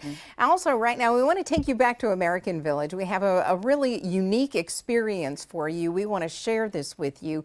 This looks like the Oval Office. Well, it is the Oval Office. It is. But it's the Oval Office at the American Village. And Muriel and Megan and I had the opportunity to go there. You might have seen our promo for election night. It is absolutely gorgeous. It looks like the real thing. It really, really does. And you just feel special when you walk in that room, and there's a sense of, so we're really happy that Megan Scarano can be there with our experts tonight. Yeah, and Megan, go to Megan right now just to talk with her to see if she will, if our panelists have something to say right now with those results coming in. Hey, Megan. So, of course, we're still getting those results in those electoral college votes. What do the panelists have to say so far right now? As long as she keeps Virginia. Muriel, Brenda, if there's one thing we can all agree on tonight is how wonderful this Oval Office is from the American Village. I mean, me and the experts have just been saying how real it feels. It feels great to be in the Oval Office on election night, doesn't it? Yeah. And we have been keeping a close eye on some of these states. Marty, what states are interesting you right now? I'm telling you, I'm still looking at, I realize Northern Virginia is not fully reporting. I realize there's a lot of votes up there, and I realize that the north of Virginia tends to show up late, but the fact that Trump is even competitive there right now was not supposed to be happening. And there's some similar in the Atlanta area, Cobb County, Fulton County, also a lot of uncounted votes in Gwinnett County. So still probably too early to tell what's happening in Georgia. We need to wait for those Atlanta area votes to come in. How much weight do states like Georgia, North Carolina, now even Virginia, how much do they come into play when trying to win those numbers for the Electoral College? Well, with Virginia, Vice President Harris definitely has to win that. She can win the Rust Belt 3, but if she doesn't have Virginia, then it's not over, but it becomes more difficult for her to reach that 270 number. So hopefully she can hold on to Virginia, and then we can see how everything progresses through the rest of the night. But again, it's very early right now, but as the night progresses, we'll see how it flows. I mean, every time a battleground state comes up, it just seems like all eyes are glued to the TV. How much work was done to get voters to the polls for both parties, really, in those battleground states? Billions of dollars. Billions. Is that something that those battleground states are used to? Was this an unprecedented amount of time? Well, it's the most ever, but I've done a lot of battleground groundwork myself, and it's gotten so technical now that I can go to your house. I know your name, I know your husband's name, I know probably your children's name, and I know your voting behavior, and so I've talked to you in that context. And so and then you add on top of that data where I can follow you. There are people assigned to do nothing but follow, voting patterns and groups. It's I jokingly like to say, when I was in the advertising business years ago, there was a time when I actually thought that country music was target marketing. There's no doubt that the candidates are spending more and more and more on elections every year. But what's really interesting is, Donald Trump actually spent less than Hillary Clinton did in 2016 and won because he had this new tool called Twitter, and he could speak directly to his constituency. So whereas Obama had really pioneered the kind of ground game, micro-targeting strategy in the Midwest and in Wisconsin and in Michigan, and he had a very good organization, and as part of why he was able to win 2 elections in a row, Trump comes along and says, I'm going to sort of streamline my operation. I'm going to use this new technology, speak directly to the American people, spend a little bit less money, try to get media attention by generating some buzz. And the research actually shows that every time he tweeted something controversial or something offbeat, then the media would cover that. He got like 2 billion dollars in unearned, or sorry, rather they call it Earned media, yeah. That's right. Earned media in 2016, and that only continued. Don't ever tell a reporter that this is not earned. That's right. Because you teach social media and politics. Yeah, Has it changed the game? Oh yeah, now it's all about TikTok and Instagram. That's where all the young folks are.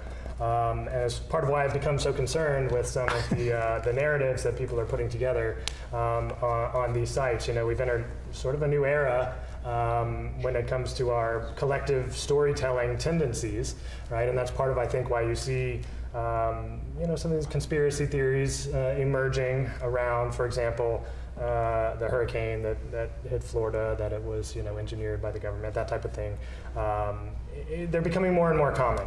And my fear is that this type of thing can actually disrupt the election process, that it can spill over, that the system is not robust enough to contain the passions that emerge from being immersed in those kind of narrative environments. What's one thing that you teach to your students to look out for when maybe looking to see something as misinformation versus factual? Yeah, check other sources. If there are multiple news outlets covering it, it's probably true. Stick to what you know, right? So don't extrapolate based on, most conspiracy theories start with something true, and then we build a narrative on top of that. So we go from something true to something not true, right? So stick to what you know. And ask yourself, how do we know this, right? What are the systems of knowledge creation that led me to knowing this? Was it a narrative form, right? Was it talking with people on social media? If so, maybe question that, right? Because we have institutions, their job, their entire role in society is to, verify information and pass it along. So check multiple sources. Also talk to your friends in person, not on social media. Talk to your friends. Ask them what they're seeing, right? And if your friends say, hey, you know what? That sounds kind of crazy to me. That sounds a little bit out there. Maybe listen to your friend. Like maybe your friend has a point. Maybe you should let your friend pull you back from the brink. My last question for you all before we go, how much longer do you think we'll be waiting for these results? Well, it seems that everything is trying to trickle in as right now. So I think we're going to be here for a while because as we spoke on earlier, Virginia, is becoming a bit tighter than we initially expected. A lot of those, Pennsylvania, it seems to be moving along. So we may know that pretty soon, but I think we're in for a night of surprises. So we'll see what happens as we go forward, but hopefully by morning. Well, thank you for joining us here at the American Village in the fun. Oval Office. Yes, it has been. Thank you so much, and we'll go back to Brenda and Muriel. Okay, Megan, while we're keeping it loose, if you can still hear me, maybe before the next hit, if you could ask Prince Cleveland about the Shelby County issues. And I know some people have been very concerned there may be a flip of commissioners because of hospitals closing, rural hospitals, and there's a real concern for education and improving education. So maybe we can delve into that as we go on. I know the main focus tonight is on the presidential election. That's the big thing. And what the panelists kept saying was right now that it's just very early. That's something like each one said. It's very early. It's very early. They're paying attention to those states, those electoral college votes as well.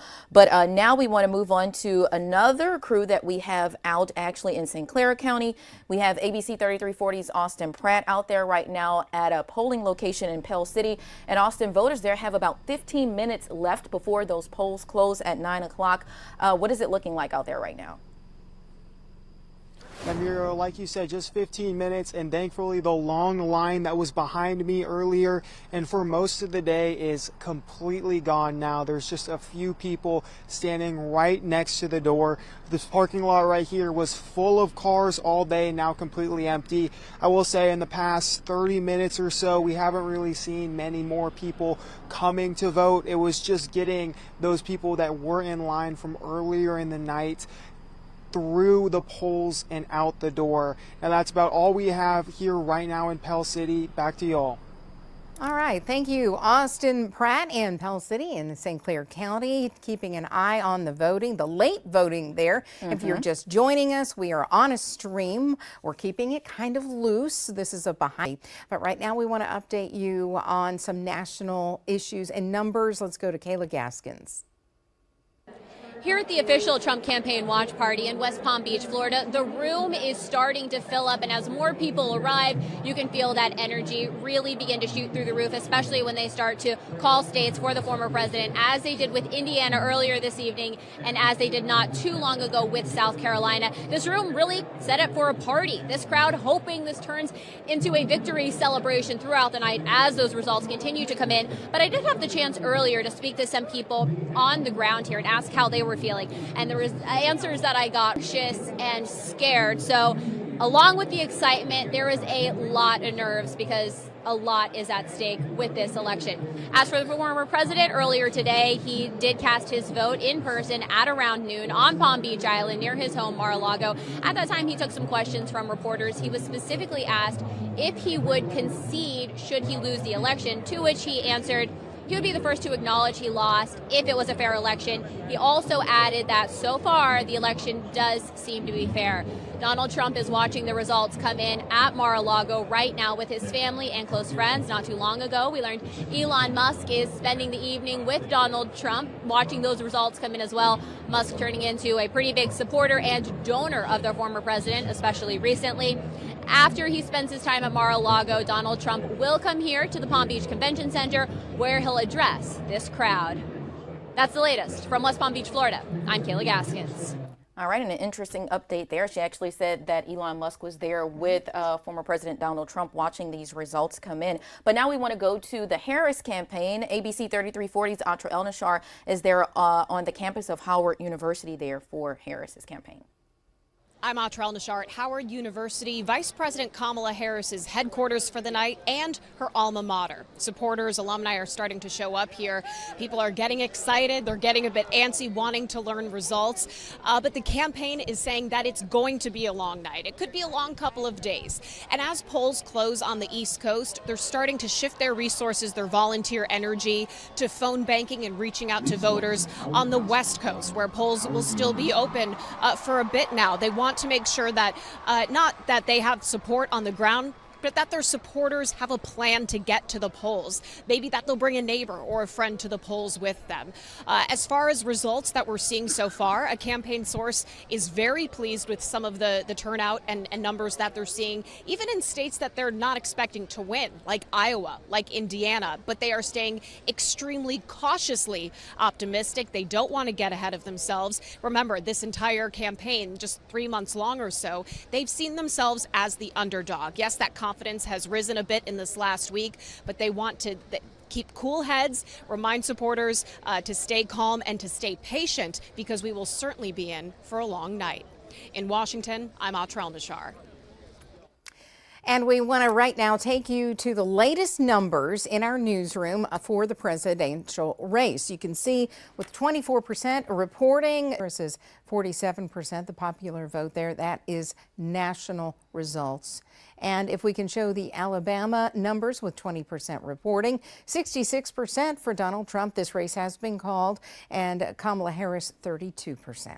And then looking at the Electoral College, of course, they need 270 to win this right now. Kamala Harris has 101 votes. And Donald Trump has 179.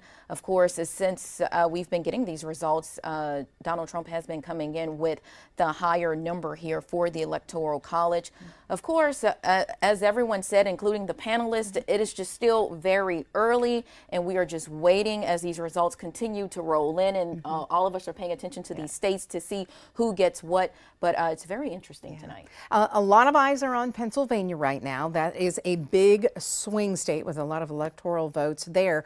So they're breaking it down. I've been keeping an eye also on networks too, and they're breaking it down county by county, and it's very interesting how it could come down to just a few little counties in Pennsylvania. So they're keeping a close eye on that, also on Georgia, and there are many, many more results to come in throughout the night. Yes, there are. Well, we are going to take a break, and we will be back for our next cut-in, which is, let's see, at 8:56. 8:56. We'll see you in a few minutes.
Good evening. This is an election update from ABC 3340 News. I'm Franklin County, and that impacts both Fayette and Walker counties. Now, if approved, it would allow the Franklin County Board of Education to manage, sell, lease, and control 16th section land.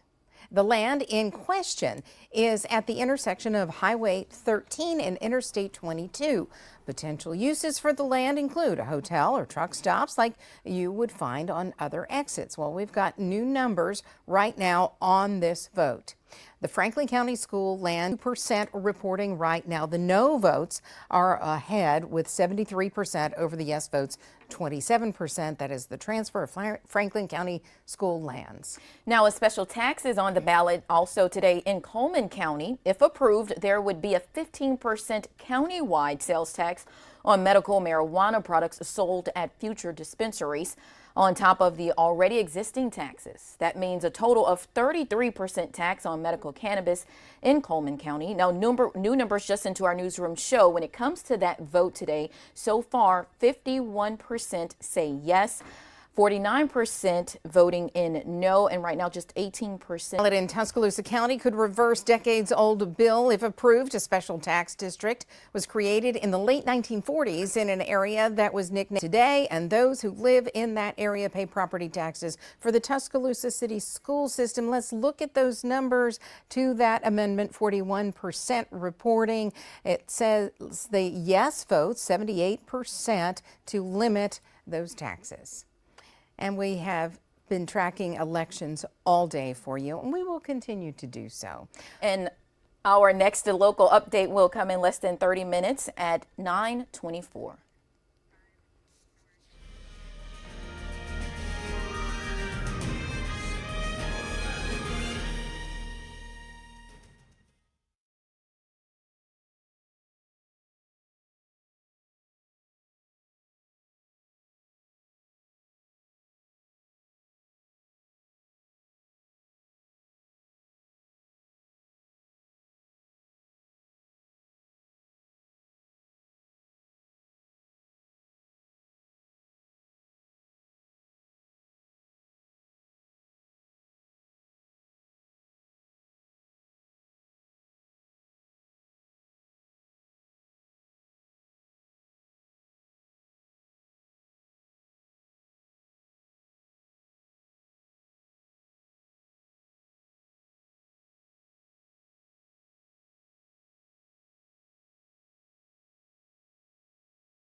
And we want to welcome you back to our live stream right now with that complete coverage of the election 20 as well. All very important, and we are bringing you those results tonight. Right now, we want to go to the Jefferson County Board of Education, District 1. Those results coming in from 15% reporting. Right now, you can see Walter Curry at 93% and Philip Brown at 7%. Curry is the Democrat here in this race, and Brown is the Republican. Yeah, and they both have a judge of probate place one, Yashiba Blanchard, with 83% over John Amari, 17%, and that is with 15% reporting. And then we want to go to our next race, which is the Jefferson County Judge of Probate, Place 2. We have 15% reporting so far. We have Jamiria Johnson Moore at 84% in the lead there, and Joel Blankenship at 16% for that race. And the next race we have is the Jefferson County Constable, District 54, with 15% reporting. Jeremy Howard has 86% over Robert Colvert III's 14%. And next, I think we're going, okay, we have the Jefferson County Constable for District 55. We have Joshua Joseph Raby at 87%, and then Ken Gray Sr. at 13% with 15% reporting for that one. Okay, now I believe we're going to check out the presidential numbers and the national results. 30% reporting, 52% for Donald Trump to 46% for Kamala Harris. For Donald Trump, 30% for Kamala Harris, and of course, this race has already been called. Donald Trump is taking the win here for Alabama. And looking at the Electoral College right now, Donald Trump with 189 over Harris's 101. He continues to move the needle as he gets more electoral votes. Again, he needs 270 to win, but again, many say the night is young. The swing states of Pennsylvania and Georgia still yet to be determined. Yeah, still very early. We still have a lot of gray on that map there. But now we want to go to our expert panelists, which we have put together there. They are at the American Village in Montevallo. You can see a shot of it from the outside. Now inside, they're actually in the Oval Office in there. And Megan, I can tell you, like Brenda and I have said all night, it really feels like the real thing in there, and you're sitting there speaking with those panelists. What are they saying as those results continue to come in? Trying to get really real here as more numbers and more states. I know you all recruited a lot of Democrats to run for county commission. What were some key issues that you saw maybe changing in Shelby County that you thought you all had a good chance? Well, no, a lot of, at least a few of the candidates, they focused on a lot of the issues that's going on with the libraries because a lot of our local legislators, they took the right to vote for our North Shelby Library Board away from those patrons and put it in the hands of the actual legislators from Shelby County. And then there was some uproar about that because, I mean, it basically feels like you're taking away their right to vote. But a lot of our candidates, they ran on like, you know, take your hands off our libraries, take your hands off of our right to vote on our particular boards in those states. But I think a lot of our candidates focus on those, like I said, those very local issues. Like I said, those very, because I know one of our candidates, she wanted to run on basically being present because she felt that that one of the incumbents that she was running against wasn't present in the district, and she wanted to be like her constituents could come out and talk to her about any of those issues. So we were focusing more on those local issues and not really the I guess the national controversial issues. Are you getting any numbers back from Shelby County just yet? Not yet. I'm just looking, but I haven't seen any raw numbers yet. But again, like I said, I'm looking for a uptick in Democratic turnout with a lot of those races. So we'll see. The night's still young, and see if we can pick off one or two, but may not be because again, Shelby County is a red county, but that doesn't mean that we can't not make an effort to put our issues in front of the constituents in that county to let them know that the Democrats are there, we exist, and we care about those issues that they care about, those, I said, those kitchen table bread and butter issues. And of course, state Democrats are also looking at District 2. We could flip a House seat tonight. How are District 2 representatives feeling about the possibility of that flipping? I think we're feeling very good about that. Like I said, it was a hard-fought fight to get that district redrawn because if Democrats feel like we were outnumbered in the congressional delegation, and then I think that district there was needed, and it's actually a winnable seat. So I think we're feeling very good about it, and I think we're going to have a second Democratic Congress member from the state of Alabama. And like I said, a lot of that momentum and I guess feeling that Democrats can win races in the state of Alabama came even before Vice President Harris took the reins. So I think we're feeling good about it, and I hope that we can have a very strong party going forward. And we're still waiting for numbers to come in there from Mobile and Montgomery. And no doubt that those will have probably the most votes in that district. Yes. Like I said, it basically covers the Black Belt, and then like I said, with the big urban areas of Mobile and Montgomery. So once those numbers come in, I'm sure that we're going to have a Congressman-elect Shamari Figures. Marty, when we're looking at what we're seeing nationally, even with the Congress seats, will Alabama getting another Democratic congressman, make a difference in the House with what we're seeing? It could. Republicans lead by 4 in the House. Assuming Alabama loses one, that makes it 3. Yeah, I did good in math in grade school. But anyway, no. So, but I think overall we're going to keep control of the House, because I think we're going to win some seats like in California and New York that we're not expected to go. And I'm also looking at the governor's race in New Hampshire. I think they've called that, which is a trend in my right direction. Tester in Montana, has that been called? I know it's early. I know Trump called it. But if Tester in Montana goes, then Republicans will control the Senate. And then that leaves Ohio for an additional insurance policy. Yeah, I think the Senate is very likely to flip Republican, simply by virtue of which specific senators were up for re-election, who had to defend their seat. I agree that the Democrats needed Montana, they need Ohio, and they need Texas, I think, in order to maintain even 50-50 parity with the Republicans. So if you're the Republicans, you really like this result unfolding in Montana. Flipping John Tester's seat is a big deal. The House, the Democrats have fewer safe seats than the Republicans, and so every pickup matters a lot for the Democrats. So I think Alabama District 2 could potentially matter. But like Marty said, there are some important races unfolding out in California and Washington State and New York, and we'll be watching those. Yeah, the polls are starting to close out west. Yeah, and see, what's cool about this is the West is watching all of this stuff. And I'm not really sure if Tester is that confirmed yet or not. I don't know. But anyway, I think it's going to go that way. But so the Arizona and all those states are just now, coming into their day, later in the day, they're watching this stuff. One thing I can predict tonight with absolute, complete certainty, and that is Brett Baer at Fox News will not call Arizona until he's absolutely certain. I think from the Democratic side, I think we were looking to Florida or Texas to pick up those Senate seats, but I think Florida has been called already.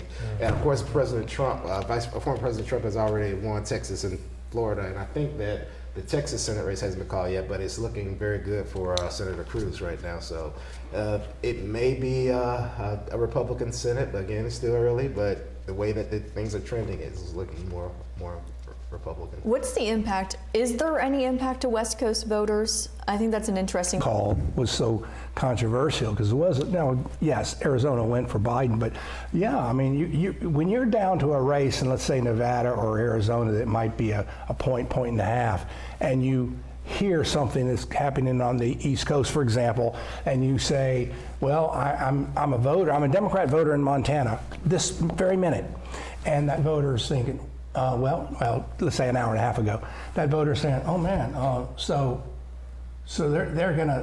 they've already got West Virginia. Trump is leading big in Montana. Why should I vote? I've been curious about how the vote will turn out in Arizona and Nevada, and specifically, how will the new arrivals in those places vote? Tons of people left California and voted in a presidential election yet in those states, and so how will they vote? There are a lot of ideas out there, a lot of theories about who those people are and what their political preferences are. For example, some have suggested, well, they're mad at California and the liberal tax policies, and that's why they left. Or it could be that they bring their politics with them. Will they move the needle either way in those two states, very interesting story. That is a wonderful observation, because Florida was a swing state for a long, long time, and that's because New Yorkers and Yankees moved to Florida and they didn't learn the lesson, so they took their ideologies with them. California has done that to Colorado, okay? So the question now is, will those Californians who are hauling all those U-Hauls, east, will they bring that ideology with them? I pray they don't, but you never know. I mean, even the landscape within states could have changed as well during COVID-19. You had people moving from the big cities in more remote areas. The question is, were they registering there? Was that their permanent, home, or were they moving back? And well, didn't you notice something about that in Michigan, the change post-COVID, how it grew in the southern part of Michigan? Yeah, so the state population of Michigan declined during the pandemic, but the one area of the state that grew was this belt that runs from Grand Rapids over to the suburbs that ring Detroit, right, with Lansing and Ann Arbor sort of in the middle. So you have areas that grew while the state shrank overall. So how does that change the political dynamics? How does that change the margins in those areas? And will that affect the outcome of their vote? Any last words for this conversation here tonight? Oh, it's not over until it's over. So we still have a long night ahead of us. Like I said, it seems that the polls were correct right now. So far, doesn't it? It's a very tight race. So let's hunker down and just see how the night goes. I will stay with one thing that I've said from the beginning. I think Trump always underperforms in polling, and I think we're going to ultimately see that. Maybe I'm wrong, but we've seen some trends early in Virginia. We certainly saw it in New Hampshire. But will that translate? I'm in the Atlanta area, in Northern Virginia, in Madison, and Milwaukee, Wisconsin. And so we've sort of seen this story play out once before. Will it play out in a similar manner? And so I would urge people just to stay. The fat lady's not singing. She's not even in the building yet. That's right. That's right. Okay. Yeah. Where are we at compared to where we were in 2020, time-wise, in the night? Oh, wow. I'm trying to remember that. It seems so long ago. Well, thank you, guys. We will go back to Brenda and Muriel at ABC 3340. Guys. All right. Thank you, Megan. Yes, thank you. Sorry, you were supposed to thank her. Yes. I just jumped in. It's okay. We're working together here. But okay, so, and as they mentioned, it's not over until it's over. The lady hasn't even entered the building yet, just very, very early, and we're still watching those results as they come in for the presidential race. And I think I remember 4 years ago, there were a lot of people who thought Trump won, he had it, and then in the morning woke up and it was a totally different race, for sure. But right now, we want to go to the watch parties, the Democratic watch party, the Republican watch party. There's still a lot of optimism on both sides. Of course, the Terry Sewell race, that is something that's very important to a lot of the Democrats in her district. So right now, let's go to Valerie Bell. We have Gracie Johnson. We'll get to her in just a moment. But we'll go to Valerie Bell at the Republican watch party right now.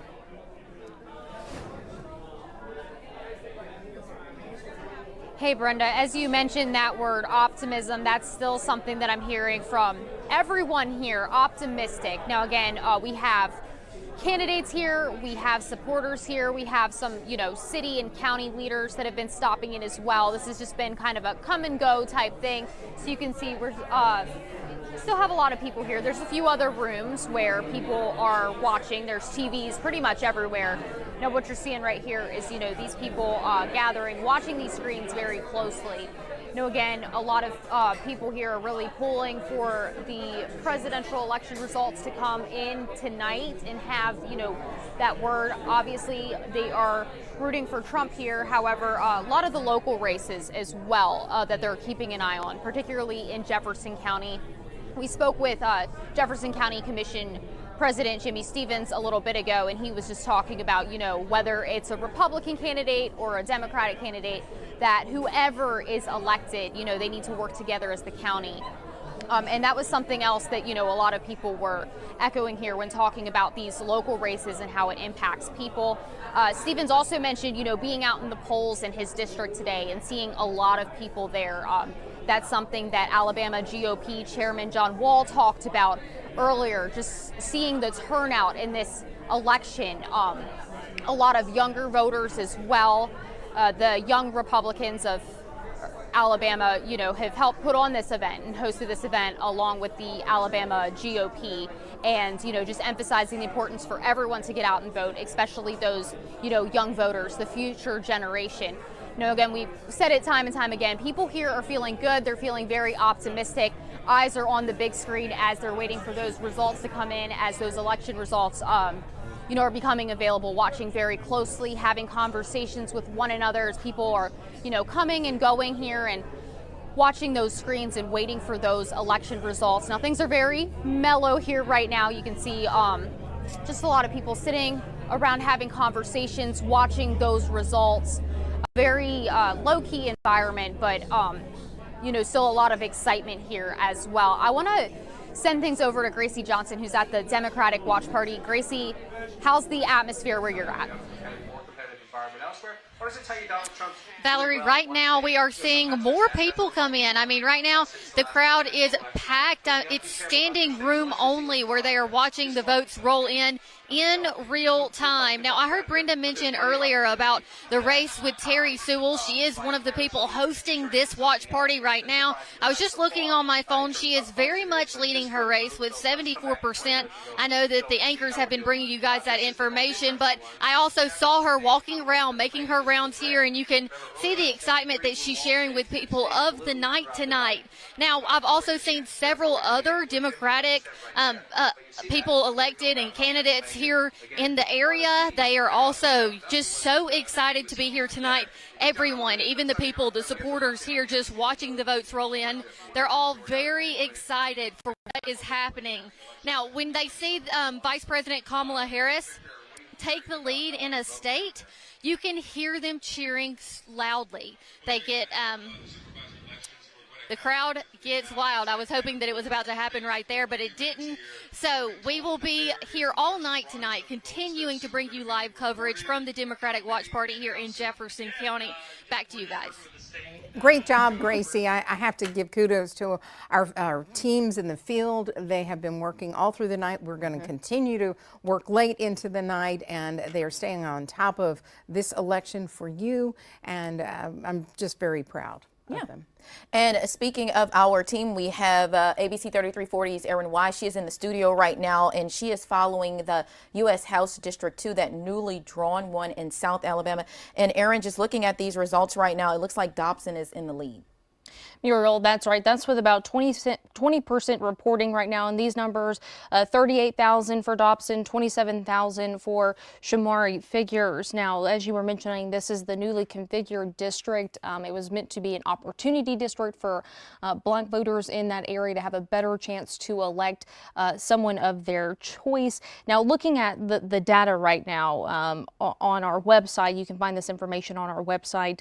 A lot of rural areas are reporting. So I'm seeing Washington County, Monroe County, Conecuh, Butler, Crenshaw State. This district stretches all the way across Alabama, from Washington all the way over to Russell County. Russell County is reporting more on the bluer side. Bullitt County is reporting more on the bluer side.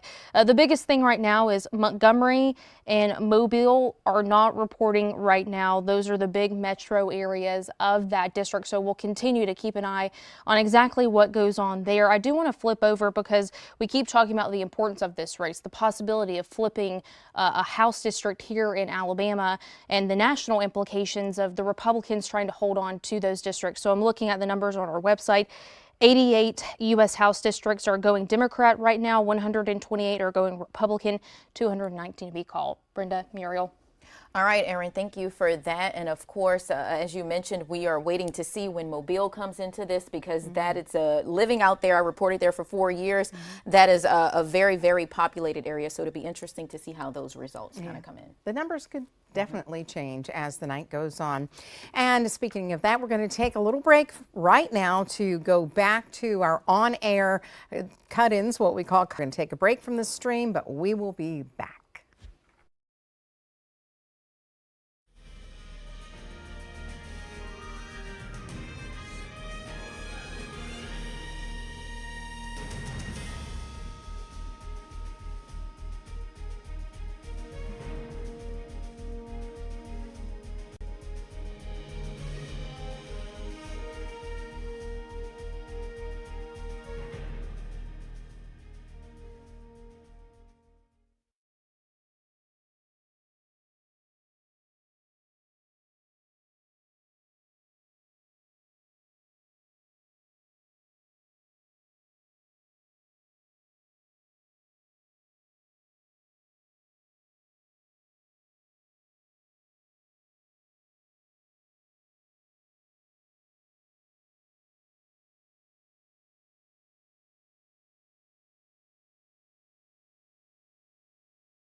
Good evening. This is an election update from ABC 3340 News. I'm Brenda Ledun. And I'm Muriel Bailey. Now, all eyes are on the presidency, and here are the latest numbers into our newsroom. We have from those national results 52% for Donald Trump, 46% for Kamala Harris. And here's what the vote looks like for the president right now in Alabama. 43% reporting as this race has been called, 68% for Donald Trump and 30% for Kamala Harris. And we have assembled a panel of experts tonight giving us real-time analysis as those results come in. And ABC 3340's Megan Scarano is live tonight from the Oval Office at American Village in Montevallo. And Megan, how is it going out there right now? Well, Muriel, Brenda, at first glance, you might think that we're in Washington, D.C. in the West Wing, but we are here in Shelby County at American Village with our panel of experts who is helping us break down all of the results from tonight. I want to go down the row here.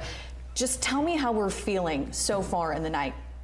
I'm feeling a little, I'm in the middle, this is 50-50. I'm feeling a little middle of the road here. Again, we've been through this before with Hillary Clinton and the popular vote, and then, you know, Trump wins that and becomes the president. We've been through it before in this state. When we went to sleep at, as Marty told me, reminded me, at 12:20 we had a governor, Don Siegelman. We woke up the next morning, a box was found in Barber County.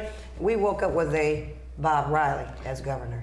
Anything can happen when it's this tight. It's just too close to call. But I do think the states that are coming in right now are very telling. I mean, you just saw the results with Alabama. We knew that Alabama's not a factor in this. I mean, one day we're a little purple, but one day, but not today. So the swing states are still the big factor, and they're just too close to call at this point. But I'm optimistic that we will have a President Harris in the morning. All right, Marty. Cautiously nervous. And just for historic sake, the box was not from Barber County. It was from the entire county of Baldwin County. Yeah, but that's another story. 13,000 votes, which we found. And anyway, but I like the early trends. I like Virginia showing much closer than we ever thought. I like the fact we pick up a governor in New Hampshire, which shows that as a trending. I'm not saying Trump's going to win it. I'm looking very closely at Montana. If Tester gets beat in Montana with West Virginia already in the bag, maybe Ohio as well, Chuck Schumer's gone. And we don't really have to worry about what Kamala wants to do as president. Nothing happens. So that's the seawall. So far I'm happy. All right, how are voters feeling as they're watching this all unfold? Well, I think it feels a little bit like 2020, right? A lot of people are going to be heading off to bed. A quarter of the votes have been cast, and now they need to be counted. And so we have to let that process play out. So if you're Trump, you're the Republicans, you're feeling pretty good. You know, but beware the votes coming in Atlanta, Northern Virginia, and Madison, Milwaukee. Beware the Phoenix area. Thank you. I'm so sorry to cut you off, but we do have a time limit here, but we will be on air tonight at 10 o'clock. So back to you, Muriel and Brenda. Thank you to Megan and our panel of experts who will be with you all night. We'll see you next time at 9:55.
We want to welcome you back to our live stream here at ABC 3340. We are bringing you all the election results right here on our stream.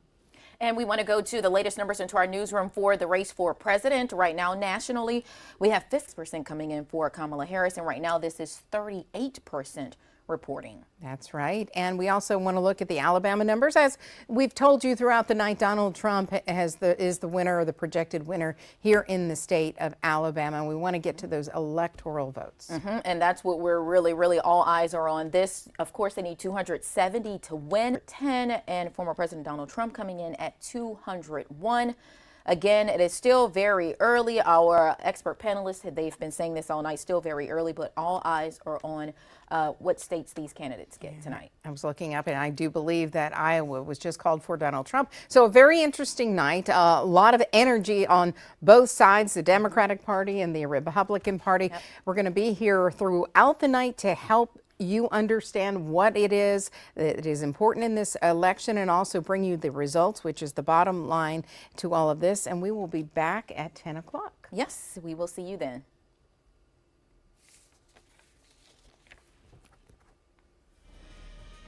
Now,